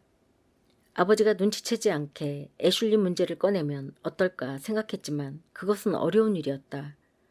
왜냐하면 스칼렛은 너무 솔직하여 자기의 내면 세계를 감출 수가 없었기 때문이다. 제랄드는 그녀가 서투른 속임수로 둘러대는 것을 눈치챘다. 그래도 그는 좀처럼 무엇을 재치 있게 표현하지 않았다. 12 오크스 사람들은 모두 다 잘 있던가요? 항상 그렇지 뭐. 케이드 캘버트도 거기 있었어. 딜씨 문제를 매듭 지은 후 우리는 회랑에 모여 야자수를 약간 들었지. 케이드는 애틀랜타에서 막 돌아왔다는데 거기는 온통 전쟁 이야기로 떠들썩하다는 거야. 그리고 스칼렛은 한숨을 쉬었다. 제랄드가 한번 전쟁, 아니 남북 분리의 이야기를 끄집어내기만 하면 몇 시간이고 계속되기 때문이다. 그래서 그녀는 화제를 다른 데로 돌리기로 했다. 내일 있을 원유회에 관한 뭐 좋은 소식이라도 있었나요? 그래, 들은 것이 있어. 왜 미스 뭐라더라? 작년에 여기 왔던 작고 예쁜 아가씨 말이야. 너도 알고 있잖니. 애슐리 사촌 말이야. 아, 그래. 멜라니 해밀턴이라든가. 그렇지. 그녀와 그녀의 오빠인 찰스가 벌써 애틀랜타에서 와 있더라. 그리고 어머, 벌써 와 있어요? 그래, 먼저 와 있었어. 아주 귀엽고 예쁜 아가씨더라. 그리고 얌전하게도 스스로 나서서 이야기하지는 않더라. 여자는 의뢰 그렇게 얌전해야 해. 얘야, 꾸물거리지 말고 빨리 가자. 너희 어머니가 우리를 찾으려고 눈을 밝히고 계실 거야. 스칼렛은 아버지의 말에 다시 의기소침해졌다. 그녀는 은근히 멜라니가 자기가 살던 고향 애틀랜타를 떠나지 않기를 기대하고 있었지만 헛된 망상이었다. 게다가 아버지가 자기와는 정반대의 기질을 가진 그녀를 예쁘고 조용한 성품을 가진 아가씨라고 칭찬했다는 사실에 그녀는 더욱 실망하게 되었고 더 이상 이야기를 진전시킬 용기가 나지 않았지만 그녀는 다시 용기를 내어 말했다. 애슐리도 있었나요? 있었어. 제랄드는 딸의 팔을 빼고 돌아서서 엄하게 그녀의 얼굴을 쳐다보았다. 그 사실을 알고 싶어서 나를 기다리고 있었다면 빙빙 돌리지 말고 직접적으로 말하지 그랬니? 스칼렛은 아무 말도 할 수가 없었다. 그녀의 얼굴은 화가 난 듯이 붉어졌다. 괜찮아. 어서 말해봐. 기분이 상한 듯 그녀는 아무 말 하지 않았다. 단지 아버지를 붙잡고 제발 좀 아무 말 말아주세요 라고 말하고 싶었다. 애슐리도 거기 있었어. 너에 대해 그의 여동생들처럼 아주 친절하게 안부를 묻더구나. 그리고 내일 원유회에 꼭 나와달라고 그러더라. 나도 원유회 때 꼭 가겠다고 분명히 말하고 왔지. 그런데 얘야, 너와 애슐리 사이에 무슨 일이라도 있었던 거냐? 아무 일도 없었어요. 하고 그녀는 짤막하게 말하고는 아버지의 팔을 끌었다. 아버지, 빨리 집으로 돌아가요. 그래, 이제는 네가 먼저 가자고 난리로구나. 하고 아버지가 말했다. 하지만 나는 네 마음을 알 때까지 여기 있고 싶어졌다. 생각해보니 요즘 네 행동이 좀 이상해졌어. 애슐리가 네게 무슨 귀찮은 짓이라도 했니? 아니면 그가 너에게 청혼이라도 하던? 아니요. 하고 그녀는 짧게 말했다. 물론 그가 그렇게 할 리는 없지. 하고 제랄드는 말했다. 그녀의 마음속에서 격한 감정이 솟아올랐다. 그러나 아버지는 손으로 그녀를 쓰다듬으며 달랬다. 비밀을 꼭 지켜야 해. 오늘 오후에 존 윌크스로부터 들은 소식인데 애슐리와 멜라니가 결혼하기로 했대. 내일 발표한다더라. 스칼렛의 손이 힘없이 아버지의 팔에서 빠져나갔다. 역시 사실이었구나. 고통이 사나운 들짐승의 이빨처럼 사정없이 그녀의 마음을 도려내고 있었다. 줄곧 그녀는 아버지의 약간 동정하는 듯한 그리고 도저히 해결 방법이 없는 그런 문제에 직면하여 어리둥절해하는 아버지의 시선을 피할 수가 없었다. 아마 엘렌이라면 해결 방법을 다 알고 있을 것이다. 스칼렛의 이런 고민은 어머니에게 가져가야 할 문제였다. 너는 네 자신과 우리 모두를 웃음거리로 만들 작정이니? 하고 아버지는 버럭 소리를 질렀다. 을에 흥분하면 아버지의 목소리는 커지곤 했다. 너는 너를 사랑하지도 않은 사람이 꽁무니를 쫓아다녔단 말이지. 이 근방이 젊은이라면 네가 원하는 대로 다 잡을 수 있을 텐데도 말이지. 분노와 상처받은 자존심이 얼마간 그녀의 고통을 씻어주는 것 같았다. 쫓아다닌 게 아니에요. 그저 놀랐을 뿐이에요. 거짓말 마라. 하고 제랄드가 말했다. 그리고 딸의 찌푸린 얼굴을 보자 다시 부드럽게 말했다. 속상해할 것 없어 얘야. 너는 아직 어린애가 아니냐. 이제부터라도 찾기만 하면 좋은 남자는 얼마든지 있을 게다. 어머니는 아버지와 15살 때 결혼하셨잖아요. 그런데 저는 16살이에요. 금방이라도 꺼질 듯한 목소리였다. 어머니는 달랐어. 하고 제랄드는 말했다. 어머니는 너처럼 들뜨지는 않았단다. 얘야, 용기를 내라. 다음 주 찰스턴에 있는 율라리 이모댁에 데리고 가주마. 거기에는 온통 섬터 요새 이야기로 야단법석이거든. 애슐리쯤은 일주일도 못 되어 잊어버릴 거다. 아버지는 아직도 나를 어린애로만 생각하고 계셔. 하고 스칼렛은 생각했다. 그녀는 슬픔과 분노에 북받쳐 말이 나오지 않았다.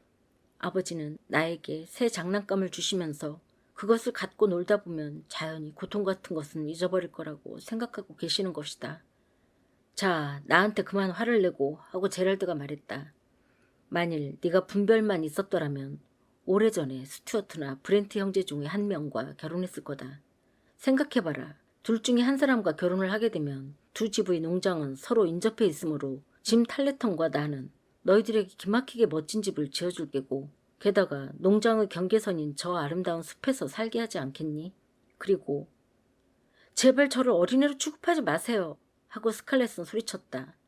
찰스턴엔 가고 싶지도 않아요. 좋은 집도 쌍둥이 형제들도 다 필요 없어요. 오직 내가 원하는 건. 그녀는 입을 다물려고 했으나 이미 늦은 것 같았다. 제랄드의 목소리는 이상하게 잔잔했고 마치 거의 사용하지 않고 있던 사색의 창고에서 말을 꺼내오듯 천천히 흘러나왔다. 네가 원하는 것은 바로 애슐리란 말이지? 하지만 넌 지금으로서는 그를 어떻게 할 수가 없어. 그가 설령 너에게 청혼을 해왔다고 하더라도 나는 선뜻 승낙할 수가 없어. 존 윌크스와 나와의 두터운 우정을 봐서라도 그렇게 할 수는 없어. 그녀의 놀라는 모습을 보며 그는 계속 말을 이었다. 나는 내 딸이 행복해지기를 원해. 만일 네가 애슐리와 결혼하게 되면 너는 결코 행복해질 수 없을 거야. 아니에요. 나는 행복해질 수가 있어요. 될 수 있단 말이에요. 아니다. 너는 결코 행복해질 수 없다. 얘야, 사람은 끼리끼리 만나야만 행복해질 수 있단다. 스칼렛은 갑자기 이렇게 외치고 싶은 반항적인 욕구가 생겨났다. 그렇지만 아버지는 행복하시잖아요. 아버지와 어머니의 성격이 다른데도. 그러나 그녀는 그런 말을 하면 아버지가 건방지다고 화를 낼까봐 감히 그 말을 입에 올리지는 못했다. 윌크슨의 사람들과 우리는 서로 근본적으로 틀리단다 하고 말하면서 제랄드는 조용히 낱말 하나하나를 찾아내듯이 말을 이어나갔다. 윌크슨의 사람들은 이 근방의 사람과도 틀리고 내가 알고 있는 어떠한 가정과도 틀려. 그들은 이상한 족속이야. 그들은 사촌끼리만 결혼해서 자기네들의 이상한 점을 남에게 숨기려고 하는 거야. 하지만 아버지, 애슐리는 가만히 있어. 나도 그 사람을 나쁘다고는 말하지 않았어. 나도 그 사람을 좋아한단다. 그리고 이상하다고 해서 미치광이라는 것도 아니다. 자기가 갖고 있는 모든 소유물을 경마에다 거는 갤버트가나 형제들 가운데에서 항상 주정뱅이가 나오는 탈레턴가나 사소한 일에도 화가 나서 사람을 죽이는 퐁텐가처럼 그렇게 색다르다는 것이 아니야. 그렇게 이상한 것이라면 누구라도 쉽게 알 수 있어. 하지만 신의 은총이 없었더라면 제랄드 오하라 역시 그러한 약점들을 전부 갖고 있을는지도 모르지. 그렇다고 애슐리가 너하고 결혼하고 난 후에 다른 여자와 도망을 친다거나 너를 때린다는 것을 의미하는 것은 아니야. 만약에 애슐리가 그런 남자라면 너는 더욱 행복해질 것이고 최소한 너는 그런 류의 사람들의 기질을 어느 정도 이해할 수 있을 테니까 말이다. 하지만 그의 이상함이란 다른 게 아니라 단지 그런 사람은 전혀 이해할 수가 없다는 데 있단다. 나도 그를 좋아한다. 하지만 그가 말하는 모든 것은 나로선 전혀 이해할 수도 없고 깨달을 수도 없단 말이야. 얘야, 나에게 사실대로 말해보렴. 그가 짓거려대는 말을 조금이라도 이해할 수 있었니? 책이 어떻고 시가 어떻고 또 음악이나 유화 등 그런 쓸데없는 것들의 골머리를 앓고 있는 그를 조금이라도 이해할 수 있겠어? 아, 하지만 아버지 하고 스칼렛은 참다 못해 말문을 열었다. 그런 것쯤은 제가 결혼하면 다 고쳐놓을 수 있어요. 그래, 네가 고쳐놓을 수 있다고? 정말로? 하고 제랄드는 그녀를 빤히 쳐다보면서 신문하듯이 말했다. 애슐리뿐만 아니라 모든 남자들의 성격과 기질을 너는 알지 못한다. 지금까지 아내가 남편의 성격을 고쳤다는 얘기를 들어본 적이 없다. 너는 이 사실을 잘 기억해 두어야 앞으로 네가 살아가는데 어려운 점이 없을 것이다. 윌크스 댁을 변화시킨다는 것은 하느님의 뜻을 변화시킨다는 것이나 같아. 농담이 아니야. 그 집 전체가 그래왔고 지금까지도 그러고 있어. 아마 영원히 그럴 거야. 그들은 태어날 때부터 그렇게 태어났어. 뉴욕이나 보스턴으로 오페라나 그림을 보러 갈 때 그렇게 동네가 떠나가도록 야단법석을 떠는 사람을 본 적이 있니? 그리고 북부 사람한테 프랑스 책이나 독일 책을 주문하고 생각해봐라 얘야. 보통 사람 같으면 사냥을 하고 포커 게임을 하고 지낼 텐데 그들은 꼼짝 않고 앉아 책을 읽거나 도무지 이해할 수 없는 세계에 대해 꿈을 꾸는데 어떻게 그들을 이해할 수가 있겠니? 이 구장에서 애슐리만큼 말을 잘 타는 사람은 없잖아요. 하고 스칼렛은 애슐리의 연약함에 대한 공격인 줄로만 알고 반박했다. 만약에 있다면 애슐리의 아버지뿐이에요. 그리고 포커 게임에 있어서도 아버지는 지난주에 존스보로에서 애슐리한테 200달러나 빼앗겼잖아요. 캘버트 녀석들이 잎사게 다시 짓거렸구나 하고 제랄드는 체념한 듯이 말했다. 그렇지 않으면 네가 정확한 금액까지 알 리가 없어. 물론 애슐리는 최고의 기수이면서 포커에도 단연 으뜸이지. 그리고 친구들과 술 시합을 하더라도 탈레턴과의 녀석들조차 그의 주량 앞에서는 꼼짝 못한다는 사실을 나는 알고 있어. 그는 모든 일에 만능 인간이야. 하지만 그의 마음은 항상 딴 곳에 가 있다는 게 다르다는 점이야. 스칼렛은 할 말을 잃은 채 가슴이 철렁 내려앉았다. 아버지의 마지막 말은 너무나 지당했으며 그녀로서는 더 이상 반론을 제기할 수 없었다. 애슐리는 모든 일에 만능이었지만 그 일들 속에 빠지지는 않았다. 모든 사람들이 열정적으로 관심을 갖는 일에도 애슐리는 교제 이상의 의미를 부여하지는 않았다. 딸이 침묵하는 원인을 정확히 알아차린 제랄드는 그녀의 팔을 어루만져주며 의기양양하게 말했다. 알겠지 스칼렛? 너도 인정할 거야. 애슐리와 같은 남편이 뭐가 그리 좋으냐. 윌크스가 사람들은 모두 다 돌았어. 그는 달래는 듯한 어조로 다시 말을 이었다. 조금 전에 탈레턴과의 형제들을 언급했는데 강요하는 것은 아니야. 단지 그들은 좋은 젊은이임에 틀림없어. 그러나 네가 케이드 캘버트를 선택한다 해도 나는 개의치 않겠어. 캘버트가 사람들은 노인이 양키와 결혼했다고는 하지만 모두 다 좋은 사람들이야. 그리고 내가 죽을 때면 글쎄 잠자코 들어. 나는 너와 케이드에게 이 테라 농장을 물려줄 생각이다. 케이드는 은쟁반 위에 받쳐준다 해도 싫어요. 제가 필요로 하는 것을 얻지 못하는데 농장이 있으면 뭐래요? 원하는 사람과 살지 못하는데 라고 스칼렛은 말하려고 했다. 한편 제랄드는 자기가 아내인 엘렌 다음으로 이 세상에서 가장 좋아하는 테라 농장을 준다고 했는데도 불구하고 너무 매정하게 거절당했으므로 화가 치밀어 소리쳤다. 스칼렛 오하라, 네가 감히 내 앞에서 이 땅 테라 농장이 아무 소용없다고 말하는 게냐? 스칼렛은 고개를 끄덕였다. 자기의 말이 아버지의 마음을 상하게 했는지 안 했는지도 모를 정도로 그녀의 마음은 상심할 대로 상심해 있었다. 땅만이 이 세상에서 영원히 남을 수 있는 거야 하고 그는 외치고 나서 굵직한 팔을 마구 흔들어댔다. 너는 그것도 모르니? 땅만이 이 세상에서 영원히 남는다는 것을. 바로 그 땅을 위해서 싸워야 하고 그 땅을 위해서 일해야 되고 바로 그 땅을 위해서 죽어야 한다는 사실을 잊어서는 안 돼.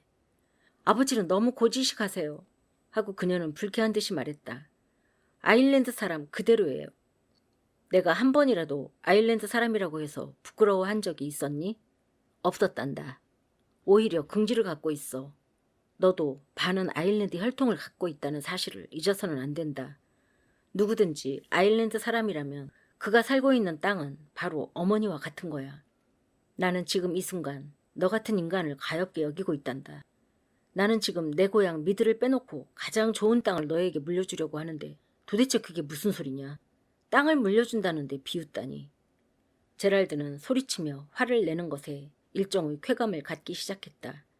그러나 스칼렛이 괴로워하는 모습을 보자 다시 조용히 타일렀다. 예, 너는 아직 젊어. 차차 너도 이 토지를 사랑하게 될 거다. 네가 아일랜드 사람이라면 결코 이 땅을 떠나서는 살 수가 없어. 지금은 어려서 남자친구 때문에 고민을 하지만 네가 나이가 들어 어느 정도 세상을 알게 되면 땅에 대한 애착이 어떠하다는 것도 알게 될 거다. 지금 네 심정이 어떤 상태인가는 충분히 알고 있어. 어떠냐? 케이드나 쌍둥이 형제나 아니면 멀로가의 아들들 중에서 하나를 선택할 수 없겠니? 내가 얼마나 너를 위해 애쓰고 있는지를 좀 알아주렴. 아이 참 아버지도. 이때 제랄드는 대화에 지쳤는지 빨리 이야기를 끝내기를 원했고 이런 문제를 자기가 짊어져야 하는 것을 못마땅하게 생각했다. 게다가 이 고우리 젊은이들과 결혼하면 테라 농장을 주겠다고 제안했는데도 스칼렛이 아직도 뾰로통에 있는 모습을 보니 화가 치밀었다. 제랄드는 자기의 귀한 선물을 딸이 손뼉치고 키스하면서 반갑게 받아줄 것을 기대했던 것이다. 얘야, 이제 화 좀 풀어라. 너와 같은 생각을 하고 신사에다 남부사람이고 궁지가 있다면 네가 누구와 결혼해도 나는 개의치 않겠다. 여자는 을에 결혼하고 나면 사랑이 생기는 법이거든. 아버지, 그것은 고리타분한 생각이에요. 하지만 고상한 생각이기도 하지. 요즘 미국 사람들은 사랑을 위해서라면 도망을 가서라도 결혼한다고 하던데 그것은 하인이나 양키놈들이 하는 짓이란다. 가장 좋은 결혼은 부모가 정해주는 사람과 결혼하는 거야. 그리고 말이다. 너와 같이 어리석은 아이가 선과 악을 구별할 수 있겠니? 윌크스가를 좀 보렴. 몇 대에 걸쳐서도 그들의 자존심과 강한 기질이 꺾이지 않은 이유가 무엇인지 아니? 그들끼리 서로 결혼하고 가족들이 결혼시키고 싶은 사촌끼리 짝을 지어주었기 때문이란 말이다. 아! 하고 스칼렛은 한숨 지으며 소리쳤다. 아버지의 말에 그녀는 피할 수 없는 사실을 깨닫고 살을 애는 듯한 고통을 느꼈다. 제랄드는 그녀의 숙인 머리를 바라보면서 불안스럽게 걸음을 옮겼다. 너 우는 것 아니니? 하고 물으면서 제랄드는 그녀의 얼굴을 쳐들게 하려고 턱끝을 서투르게 잡았다. 그의 얼굴에도 안쓰러운 마음에 주름이 져 있었다. 안 울어요. 하고 그녀는 화가 난 듯이 말하면서 뒤로 비켜났다. 너는 속이고 있어. 그러나 나는 네 옹고집을 좋아한단다. 내일 원유회 때에도 너의 그런 옹고집을 보여주렴. 너를 친구 이상으로는 생각지 않는 사람에게 네 마음을 주려는 태도를 보고 주위 사람들이 이러쿵저러쿵 객적은 소리를 한다면 나는 견딜 수 없을 거야. 그는 나를 생각하고 있었어. 하고 그녀는 괴로운 듯이 속으로 되뇌었다. 아, 그는 몹시도 나를 생각하고 있었어. 나는 충분히 그의 마음을 알 수 있어. 누구한테라도 이야기할 수 있어. 아, 조금만 여유가 있었더라면 그에게 구원하게끔 했을 텐데. 아, 윌크스가에 사촌끼리만 결혼을 한다는 전통이 없었더라면. 제랄드는 딸이 팔을 잡아당겨 자기 팔에 끼었다. 자, 이제 저녁 먹으러 가자. 오늘 있었던 일은 너하고 나만 아는 일로 해두자. 이런 일로 네 어머니를 괴롭혀선 안 돼. 자, 코를 풀어라. 스칼렛은 쥐어뜯은 손수건으로 코를 풀고 어두운 가로수길을 아버지와 함께 나란히 팔짱을 끼고 걸어갔다. 말들도 천천히 그들의 뒤를 따르고 있었다. 집 가까이에 오자 스칼렛은 베란다의 어두컴컴한 곳에 서 있는 어머니를 보고서 다시 꺼내려던 말을 삼켰다.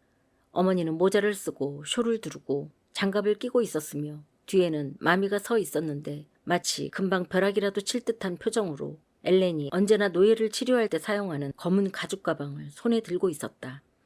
마미의 입술은 축 늘어져 있었다. 그녀의 입술은 무척 화가 났을 때에는 보통 때보다 2배나 길게 늘어지곤 했었다. 지금도 마미의 아랫입술이 잔뜩 나와 있는 것으로 보아 그녀가 상당히 화가 나 있음을 쉽게 알 수 있었다. 두 사람이 가로수길로 다가오는 것을 보고 엘렌이 소리쳤다. 엘렌은 예절이 엄격한 가정에서 자랐기 때문에 결혼한 지 17년이나 되고 자녀를 6명이나 낳았건만 남편에 대한 예절은 변하지 않았다. 오하라 씨, 슬래터리 씨 댁에 병자가 생겼어요. 애미의 갓 낳은 아기가 다 죽어가고 있는데 세례를 받아야만 한다는군요. 내가 도와줄 수 있는 일이 없을까 하여 마미와 같이 가려던 참이었어요. 그녀의 목소리는 남편이 동의를 구하는 듯했지만 형식에 불과했다. 어쨌든 제랄드는 그녀의 그런 태도를 매우 좋게 여기고 있었다. 제기랄 하고 제랄드는 소리쳤다. 마침 당신도 저녁을 들려던 참이었을 테고 나도 마침 애틀랜타에서 들은 전쟁에 대한 소문을 이야기하고 싶었는데 백인 쓰레기들이 당신을 불러내다니. 어쨌든 다녀와요. 어디에 무슨 일이 생겼는데도 그 일을 도와주지 못한다면 당신은 밤새도록 후회할 게 뻔하니까. 마님은 병든 노예를 살펴주시거나 남의 손을 빌려야만 하는 백인 쓰레기들을 문병하느라 잠도 제대로 주무시지 못해요. 하고 마미는 조용한 어조로 말하면서 대기시켜놓은 마차로 내려갔다. 나 대신 아버지 저녁 식사를 차려드려라. 하고 엘렌은 스칼렛의 볼을 장갑 낀 손으로 어루만지면서 말했다. 그녀는 눈물이 글썽해져 있었지만 끝없이 신비한 마술과도 같은 어머니의 손이 스치고 사박사박 걷는 비단 드레스에서 풍기는 레몬 버베나의 향기를 맡자 가슴이 울렁거렸다. 스칼렛은 어머니 엘렌 오하라를 진심으로 사랑하고 존경했다. 마치 어머니를 성스러운 마리아처럼 생각했다. 어머니는 늘 자기를 두렵게 하거나 매혹시키거나 달래주었다. 제랄드는 부인을 마차까지 안내하고 마부에게 마차를 잘 모르라고 주의를 주었다. 제랄드의 말을 20여 년이나 몬 토비는 자기가 하는 일에 이러쿵저러쿵 하는 것에 화가 났는지 혀를 내밀었다. 내가 그 쓰레기 같은 백인들을 돌봐주지 않는다면 그들은 다른 곳에 가서 돈을 빌려야 할 거야. 하고 제랄드는 소리쳤다. 그리고 나한테 와서 늪지를 사라고 조를 거야. 이 고을을 위해서라도 그놈들을 쫓아내야겠어. 그리고 무슨 재미있는 생각이 들었는지 유쾌하게 웃으면서 말했다. 얘야, 우리 포크를 놀려줄까? 딜시를 사오는 대신 포크를 존 윌크스에게 팔아야겠다고 말해볼까? 그는 말채찍을 옆에 서있던 작은 검둥이에게 던져주고는 재빨리 계단을 밟고 올라갔다. 그는 이미 스칼렛의 마음의 상처는 까마득히 잊어버렸고 오직 자기 시종 포크를 골려주려는 데 마음을 쏟고 있었다. 스칼렛은 아버지의 뒤를 따라 천천히 계단을 올라갔으나 그녀의 발걸음은 무거웠다. 하지만 자신과 애슐리가 결혼하는 일은 아버지가 엘렌 로비아르 오하라와 결혼하는 것과 별다를 게 없다고 생각하고 있었다. 언제나 그래왔듯이 그렇게 목소리가 크고 무감각한 아버지가 어머니와 같은 여성과 어떻게 결혼할 수 있었는지 아직도 믿어지지가 않았다. 왜냐하면 태생이나 혈통이나 정신 상태 등 그 어느 것을 비교하더라도 어울리지 않는 한 쌍이었기 때문이다. 다음 편에 계속됩니다.